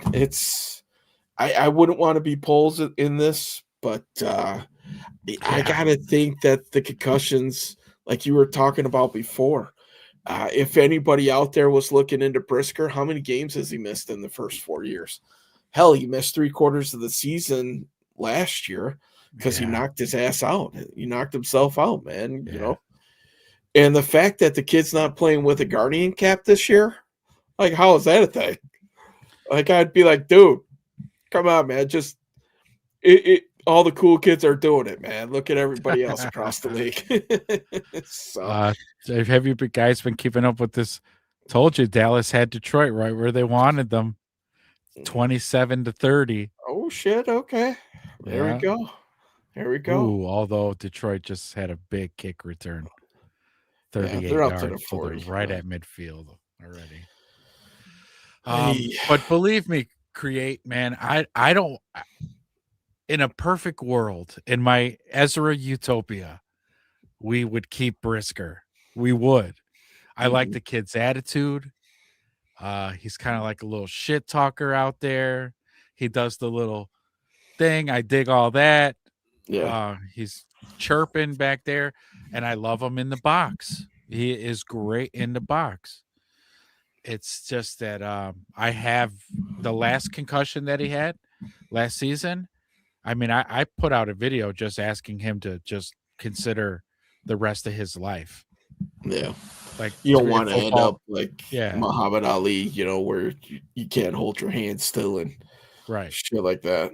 Right. Where football, I know it's a great game and you love it and it's provided for you and your family and stuff, but dude, you're a young man. You have a whole rest of your life to live. Don't ruin it. Don't ruin it. Mm-hmm. I gotta agree with you. Great. I think we are Cowboys fans tonight, and that's really tough to say. But Doug Plank, the reason why it was called the 46, right? I gotta think that Duerson, you're going back there. You're going back in time. Create. Duerson, 85 Bears as well, right? Like, shot himself in the chest so his brain could be studied. Jesus. So, yeah, it's brutal. That stuff is for real, man. I mean, they have real life examples, from the Bears family. I gotta think Brisker might be the odd man out here. So, yeah, it sucks. Yeah, it's we'll see. We'll see. Who knows what happens, man? And maybe they think that Brisker could be the guy. Maybe they offer him 2 years for 10 million. Who knows? Who knows what the salary cap situation is going to look like? But yeah, so oh no. Oh no, Lions just got it into the red. So come on, man. quick, Yeah. They had him 24 at yards. third down. Yeah. Jeez, But- come on, Dallas. And Fucking Dallas Flus. passer too. Yeah. Get your God. guys fucking get them together. Fucking But- Flus, man. Just golly. So Well- this right here create. I was thinking that like when we get to the draft a safety. Or 2. Yeah. Third round safety, pass rushers, D linemen. We did, man. The safeties are the last one. I don't think do we have to talk about We don't special- talk special teams here. No. No, I'm just kidding. We We will. can. We will. Yeah, we can. So safeties, who you giving the edge to? Wow. Bears or Packers? It seems pretty evenly matched, but I'm going to give the advantage to the Bears just because of Byard. Byard is playing out of his mind, and if there's going to be somebody who gets a turnover this game, it's going to be him Mhm. because he's going to be back there lurking. And go ahead and let Jordan Love try to do some prayer shit, and Yeah. Byard's going to make him. He's going to punish him. So I'm going to go advantage Bears there. All right. We're Even though it seems pretty close. as much as I want to skip over this, because this is a really tough group. I'll go the easy way out. I'm gonna say push. So, Push, okay. Yeah. maybe slight edge to the Packers, just because I think their tandem is better than what our tandem is. Do we have, I think, the best safety out of the 4? I do. Right. But But then the other safety's the McKinley is worst of the bad. 4. Yeah, right. So, I mean, truly, damn it, Detroit scored. They sure So, did. Um, There's still 7 minutes left, so Dallas still Yeah. has some time. mhm. Create already throwing in Oh, his shit. throwing in Okay, his head. Create. Damn. Yeah, Talk old about boy's all confident. right. Holy. Yeah. Great, because you've contributed so much. Let's talk specials. We'll throw it in there. We Why need not? a hype train for Right. Create on Train on their ass. 110. You know what's scary to think? Toot, toot. The Bears might have the better kicker in this matchup right now. Stop it. Are you serious? You know how I feel about Santos. Yeah, I know. It's That's why I'm shocked to hear. I That's why, oh, what? Is Green Bay's kickers that bad? yes. McManus was just a fucking dumpster fire. I think they fucking cut his ass, by the way. No, he's still there, but he did. Santos won it for us last time in Lambeau, so We do have So we'll- Richard Hightower. specials. Yeah, we would have to look up stats because, to be quite Yeah. honestly, like our kickoff coverage Sucks. has sucked bad, except for It's gotten better. over the the last last few 2 games. weeks. Yeah. Because Cairo's starting to perfect. What are they calling this? A dirty kick on Ish. kickoff. That's the Uh, only type of kick this guy has. They're all dirty. So he took to it like a fish to water. Yes, exactly. I could do a dirty kick. Great, do that. Yeah, do that. Fuck it, whatever. But Yeah. with that dirty kick, you're talking opposing offenses starting at like the 20-yard line Yeah. as opposed to the 40. And the way that think- this defense plays, that 20 yards is Oh, it Pretty big. matters. Yeah, it matters. But if this kicker from the Packers is that bad, Are we- I like Torrey Taylor. yeah. He does kick some boomers, And then he even has some English on the Mhm. ball so that if it does hit, it it goes right out of bounds. Yeah, he's been all right. I, you know, I don't even know where to go with this specials. I can't even come up with content to talk about. Well, Um, what you just told me was enough. If the Packers yeah. kicker's worse than Santos, advantage Bears. Let's just say Or push. You can just push. Because Santos, I mean, he seemed to have tightened up. He seemed to have tightened up. But let this be the game that he has a low trajectory and it gets fucking blocked, or let's he make it so shanks the that shit. he doesn't have to kick any fucking field goals. Let's just score touchdowns, huh? How about That's you know what? That sounds like a good game plan. Let's it? not have to put him in that position in the first Right. place. Score touchdowns, because it's going to be like kicking an ice block. Yeah, right? It's gonna kicking be a 8 fucking degrees. rock. Yeah. And They so do get to scuff up and work in the kicking balls now, so it's not quite as bad. But if he could kick 50 yarders when it's 90 degrees out, when it's this cold, Malik Willis, by the way, yeah, back up. Yep. So we don't want to see Malik. we don't want to see anything over 40 with this fucking Jamoke. I don't even want to see it, man. I don't just go for it. Fuck it. So Go for it on yeah. 4th and 19, 40 or 40-yard field goal. Loveland, go deep. Oh yeah. We'll see. We probably definitely have a better backup. Which a great Okay. interview. The one podcast CHGO actually had Tyson on the other day. It was a great interview. He's a good kid. That kid's got his head Yeah. screwed on the right way. Yep. All right, man. I guess it's the moment of truth. Yeah. Predictions. Start dropping your scores in the comments. We already heard Creates 31-10. I'll put it up for you guys in the chat. But yeah, you guys in the chat, drop it. What's your final score prediction? That's a good one. 31-10. They're going to just boat race them like they did the Cowboys, huh?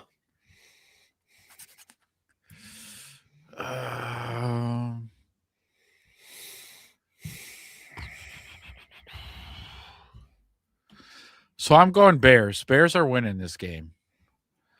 I don't know if we're going to put up 31, though. It's going to be like It's going to be a cold game. 24-17, something like that. I'm going to go 24-17 Bears. So, first of all, I want to say I'm not scared of the Packers. Okay. I'm not. But these are divisional games. A lot of times you could throw the stats out the window. You could throw who the better teams out the window. And odds have it that these teams will end up splitting.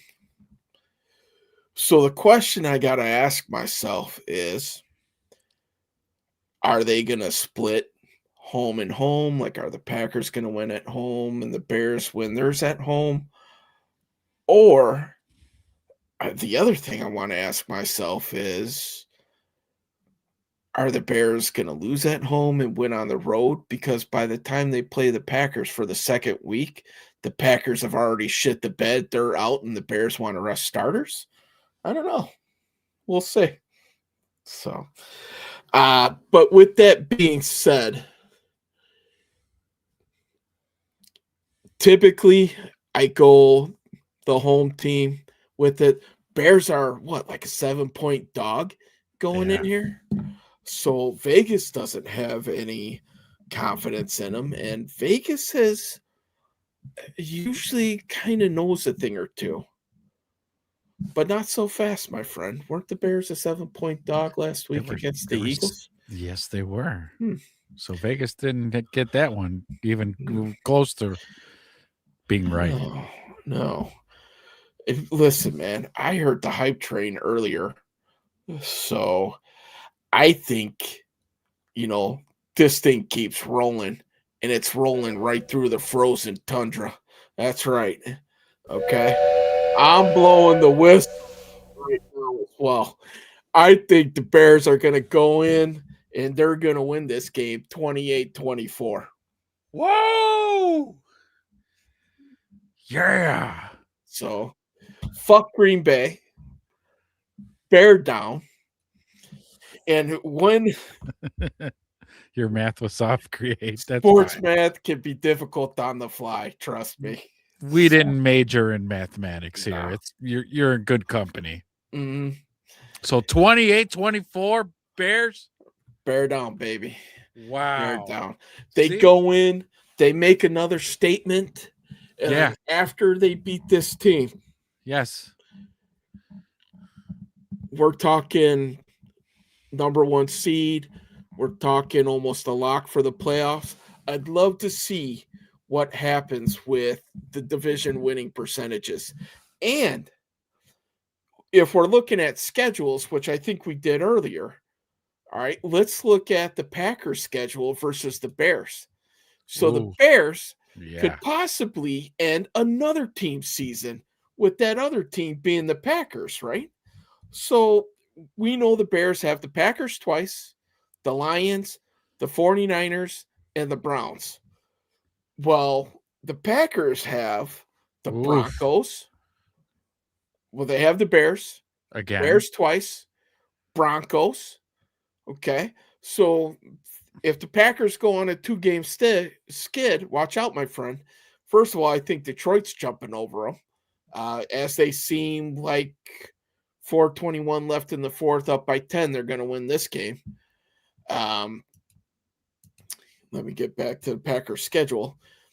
They have the Ravens. I don't Yep. think that game's going to be too easy. Luckily, they have them at home, and Lamar hasn't been playing great. But that type of team will give the Packers fits. And then they wrap up with number 9 rolling into Lambeau Field with the hapless Vikings. At that point, It'll be who a knows who wrap. they're going to roll out for quarterbacks. So, Well, not just that, but I'm thinking for Green Bay at that point, we've already punched our ticket. mm, That's it. So you go ahead and beat Minnesota. It means nothing to our playoff schedule. yeah. They better hope that they could do something against the Bears, because if they lose this one going into Lambeau, watch out. That season might come unraveled quick. And I also guarantee you, if the Bears go in and punk the Packers like they did the Eagles, you watch a fan base that will turn on a team. Holy shit. We Will thought they? the Eagles were bad. Just, you'll see the fire the floor signs Fire out the there floor. at the next game, the whole thing. So, and they're playing the Broncos on the road at this point. So, Yeah, ooh, who's getting the game balls if we win against the Packers? that's a good question. I like that one. Uh, Wow. what about Darnell Wright? So One of okay, the Bruce brothers? whoever was the offensive lineman that had to handle Micah Parsons the most. Let's put it like this. If Trapillo's getting a game ball, they won. Right? Yeah. I'll even go Caleb. If Caleb throws 2 touchdowns, no interceptions, 3 touchdowns or no interceptions, and the kid was efficient in running the offense again.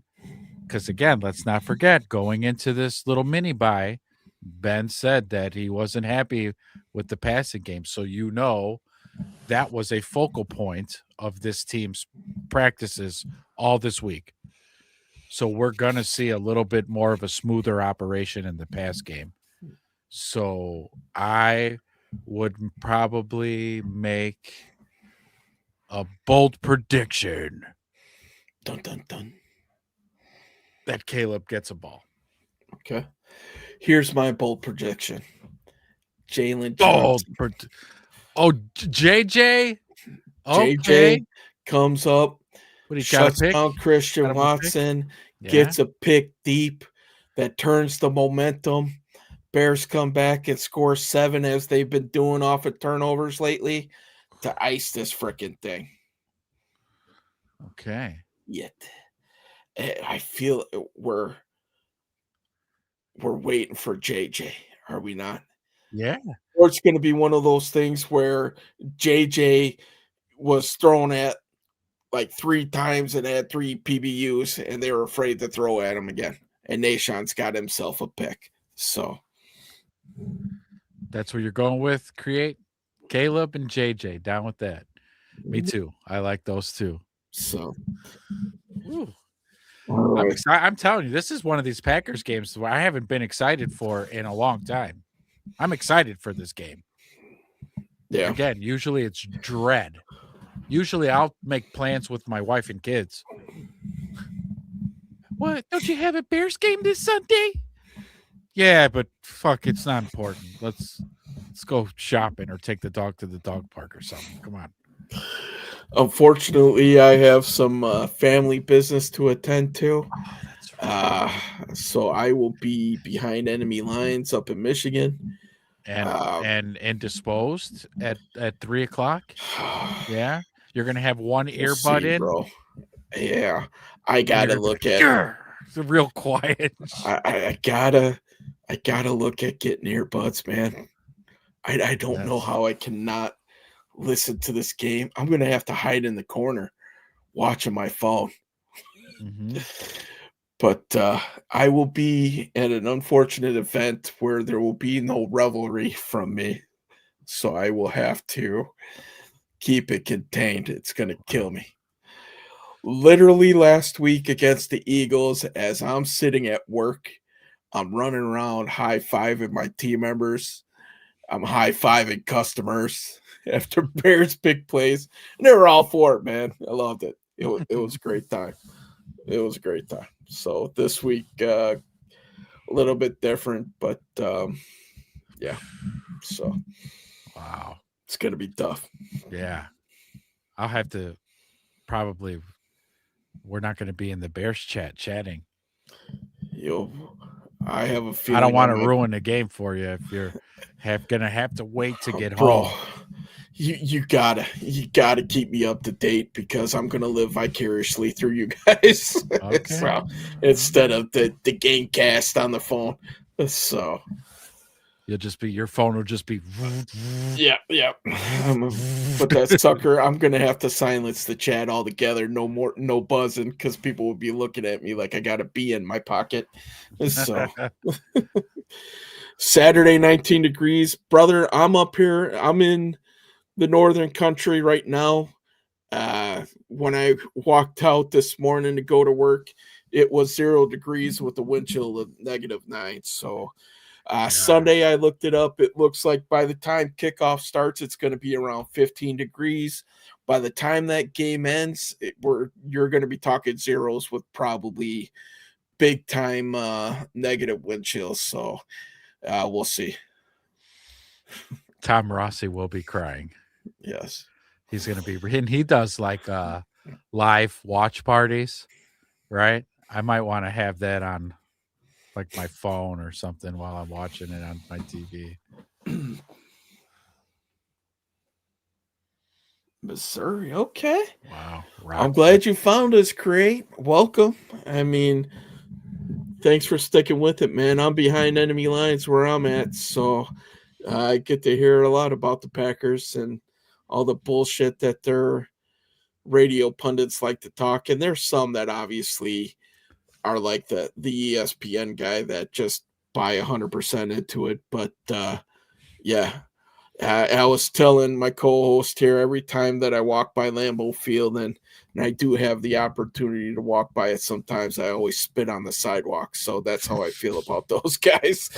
So yeah, I had free tickets to go see a preseason game there against Seattle, and yeah, I got my traditional spit on the sidewalk in. So that's got to be tough to live behind those enemy lines. Like I'm on the East Coast, so I walk around with my Bears gear on, and when you're out of town like that far out of town, everybody's like, "Oh, you love the Bears fan, right? I love this loser. Come here, Mhm. loser. Lovable here. loser. Come here, you Hey, little buddy. knucklehead. You don't Yeah. bother nobody. You guys aren't a threat to nobody." But now I'm wearing my Bears gear, and they're all like, "Oh, you guys are doing great this year. Mhm. Oh, yeah, we're doing all right." I tell you what, man, I live an hour. Yeah, I drove by there yesterday, as a matter of fact, for work, and And then you just went, yeah, and then on top of that, I flipped at the bird too. Like, I'm not close enough to get my spit over there, but you get one last fuck you from me. So the old It'd one be- finger salute. it'd be a nice, so right there, that'd be a nice Twitter post for you as you're driving past, take a selfie with yourself, flicking it off, post it on yeah. Twitter. Blown opportunity. Don't worry, I'll You'll get drive another past. one. Yeah, you'll drive past it again. I'll get another opportunity for sure. That will happen. Hell, I might even get off on that exit and fucking take a dump on the sidewalk. I don't know. We'll see. Drop a steamer Yeah. from Chicago with love. From Chicago, fuck you, love. Still look at what a great kick return again. So we get 30-37, just under 4 minutes left in the game. Come on, Dallas, what are you doing? Oh, damn. They're going to let us down on this. Should we because since there's only 3:42 left in the fourth of the Thursday night game, should we do around the horn? Yeah, let's do it, man. I thought we were going too far over, so I wasn't going to bring it up, but we'll do the We'll just the do lightning a round. That's it, Yeah. lightning round. Lightning round. So Dallas looks like they still have all 3 timeouts, by the way. So way to go, Marty. Not Marty. What's Brian Schottenheimer? Yeah, Schottenheimer. Because he doesn't let Flus control the timeouts. All right, lightning round here. Seattle 9-3 at Atlanta 4-8. Do I really even need to ask you? No, we'll go Seattle. Well, Yes. dude, you know how many? There was a lot of upsets on Sunday, and now we're getting late in the season, and it's Seattle still. I'll go Seattle. Yeah, yeah. Don't overthink it here. Yeah, I don't want to overthink it. Not in the lightning round. Interesting game here. 6-6 Pittsburgh versus 6-6 Baltimore Ravens. This, my friend, Ooh. is for the division. Yeah, this is going to be a slugfest. Oh, I'm going to go Harbaugh. They're playing in Baltimore. I'm going to go Harbaugh. I am On too. this one. Harbaugh's going to. The Bears ended Pittsburgh season. They're yeah, it is going to be a slugfest for sure. Yeah. Give me Baltimore. Pittsburgh's going to continue their slide. Tomlin's going to continue to get the let's fire Tomlin chance. Oh my God. This game. Just like that. Goff on Yeah. a short pass to St. Brown takes it 37 yards, and they're back in the red zone. God, Dallas, you suck. Fucking Flus. Run a fucking real defense. Jeez Louise, man. All right. The who gives a shit game of the week? 1-11 Tennessee going against 3-9 Cleveland. God, this is a fucking stinker. Yeah, that is. So Shador still getting the start. I believe so. Is he? Yeah. They got Myles Garrett over there. Great comment. Great. One letter away. Flus is one letter away from flush. Yeah. Yeah. Fucking yeah, give me the Browns. Okay. I'm gonna take Tennessee. Okay. Why? All right. I don't know exactly, but we're in the lightning round. Oh, good game coming up. Indianapolis, who was railing a little bit, versus Jacksonville. Both teams are 8-4. Ooh. Indy's been sliding. Danny Dimes playing on a fractured fibula or some bullshit. Okay, damn. Okay, Great's got the Browns. Shit, that's a good game. Yeah, Jacksonville's been playing pretty pretty well. Creature going with Jacksonville.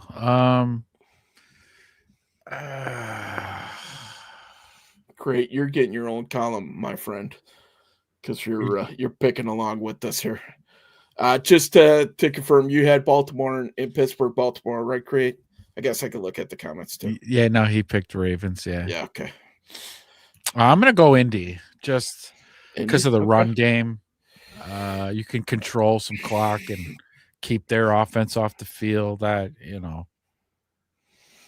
I'm gonna regret this one. I think. I'm going with Great here. I think I'm going Jacksonville, man. Yeah. But this is I think that's one of the biggest coin flip games of the week. Boy. In other shitty games, Washington 3-9 at 4-8 Minnesota. Yeah. Yeesh. I'm never picking Minnesota for the rest of the year. So yeah, give me. Jaden Daniels might be back. I think he was limited practice. Oh, okay. So you're Yeah, taking give me Washington? Yep, give me Washington. Yeah. I think even if Jaden Daniels doesn't come back, I think it's a clean sweep for us. We're all going Washington. Okay. Miami 5-7 at 3-9 New York Jets. Ooh. I think Miami fucked me last week, the weekend before I Jets went with fucked you them. last week. They came back and won. Tyrod Taylor, baby. Damn it.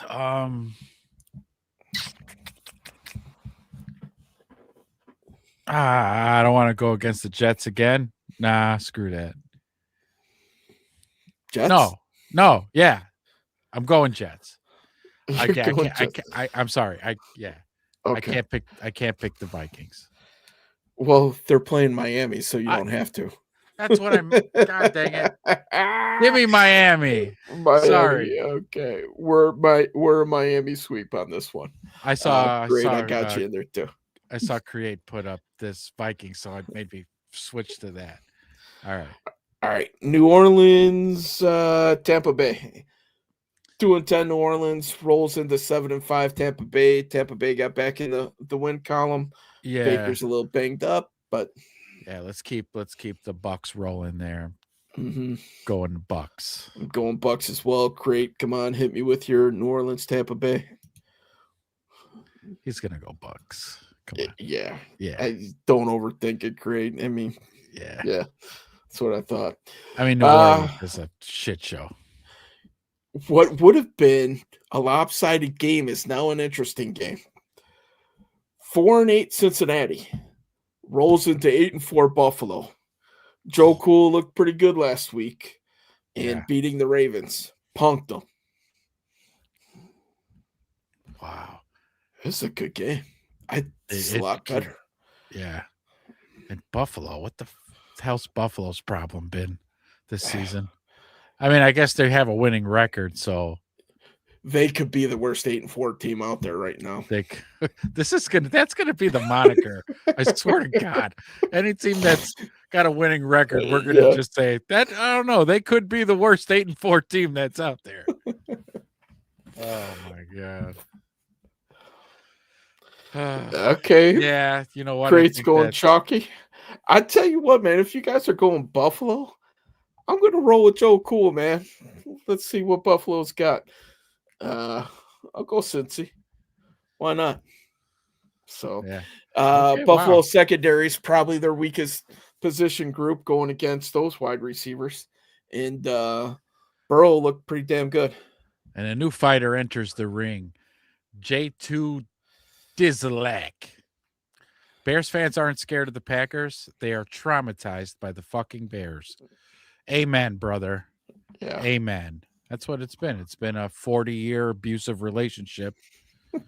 But we finally found a good man who treats us well. That's right. He brings us flowers. Yes. He scary. feeds an entire city hot dogs. He's different this time. It's different this time. It is, yes. I no longer trip and fall into doorknobs. Yeah. J2, thank you, man. 10-2 Denver rolls into 2-10 Las Vegas. Vegas and who? Denver. Oh. Yeah, Denver all day. Geno Smith is still on Vegas, is he not? Yeah, I believe he is. Full Just for Jay his and Mitch. final year Yeah. of football. I just watched the full Jay and Mitch career videos. I think I've seen that. It's a good watch. Bring Yeah. it back. Or just you ever pick at old wounds just to start bleeding again? That's what that video is like. If you guys want to watch a good video, search like all-time quarterback Bears videos. There's a video where the guy literally talks about probably 70 years of Bears quarterbacks, going as far back, like past beyond Sid Luckman and all the different quarterbacks that have started for the Bears. And they talk about, the 85 years and all that stuff. Super awesome video to watch. Great history on the Bears QBs and the futileness of or the ineptness of the Bears being able to draft a quarterback. Search it out. I'll look for it. And I will post it in the comments because I just watched it the other day because I was killing time and I've watched it before. Matt Forte, man, he was a beast for sure. He was a gem. Are you kidding? He was a great running back and also a gentle soul. Mhm. He's got like a podcast. I thought I caught like him posting a podcast the other day. Popped up in my recommended. So I sat and watched it because Matt Forte is the man. And you're right. Yeah, he never got his, unfortunately. Yeah, he should have been. Great. Don't forget, send me your Denver Vegas pick here. He picked Denver. Oh, Denver. Okay. So we're a Denver sweep on that. I was looking through the comments real fast.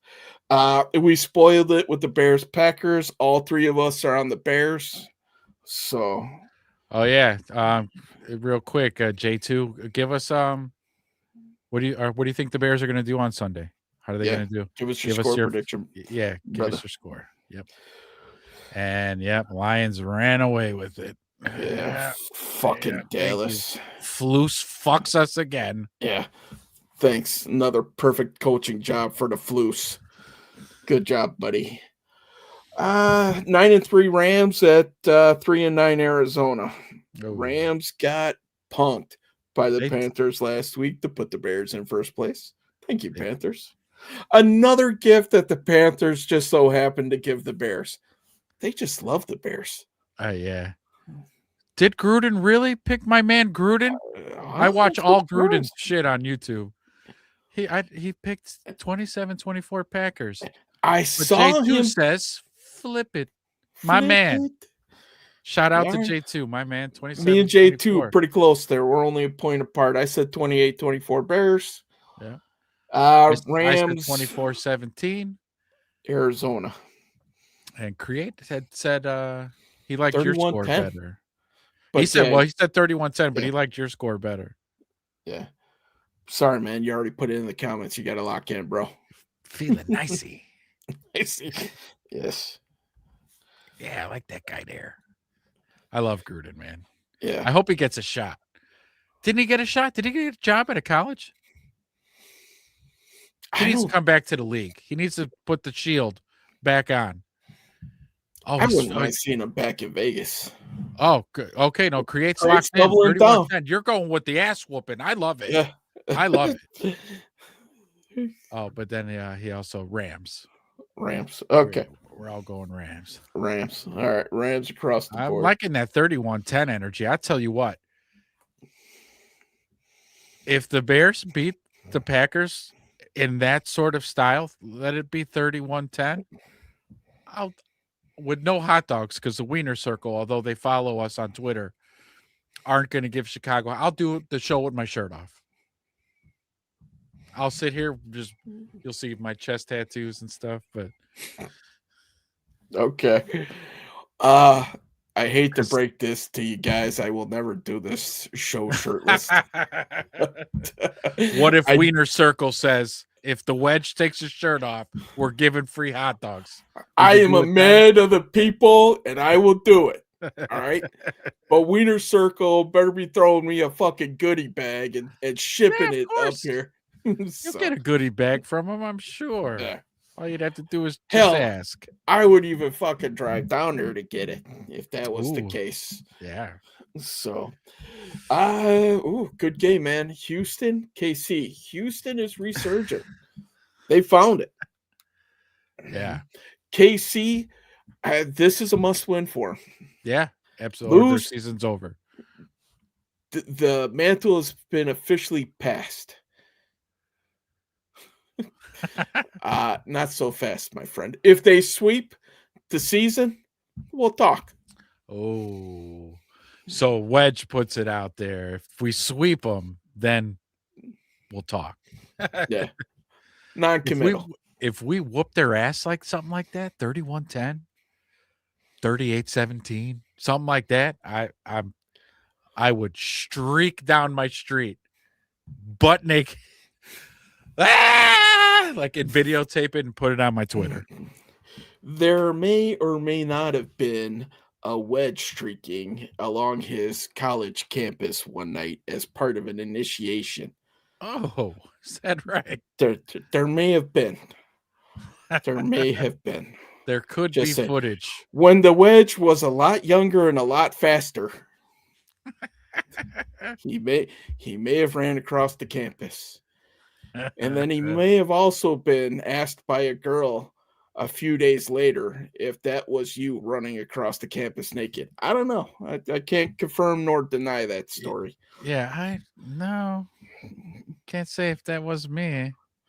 All I could say is thank God cell phones weren't a big thing back then. Okay, because that's where I was going with that. I was like, oh, so there's some footage out there somewhere. The wedge. There is zero streaking video proof. I may or may not have had keys to the security office back then to make sure the video was deleted. So that's what's kind of good about being a 70s baby is all the shit that we did foul. There's no evidence. No record. That's right. No record. Creature went with Houston. Yeah. I'm gonna go Kansas City just because, right? If they lose, their season's over, and they know it. Man, Houston is playing so But good. Houston's playing good football. But it's Mahomes. So good. I know Yeah. Mahomes has let me down like 3 times this year because Yep. I'm like, it's Mahomes. What are we talking about here? It's Mhm. Mahomes. Yeah, shits the bed. I am Dookie on there, yeah. Right on the G. I love I'll it. tell you what, my friend, I'll meet you up there and we'll go get some Kroll burgers next door just to rub it in. So all right, the final game, Philadelphia 8-4 after getting drubbed and abused by the Bears running game. By the worst 8-3 team in the league. Right. Limps into Los Angeles to face the 8-4 Chargers. Oh shit. That's a good one. Yeah. Because Philly, they got to bounce back and save face from that ass whooping, right? I tell you what, the weakness of the Chargers, not that I want to share all this information with the people that I'm picking against, but the Chargers offensive line is straight trash. Yeah, it's Dookie. Yeah. Yeah. Great's Yeah. going with the Chargers.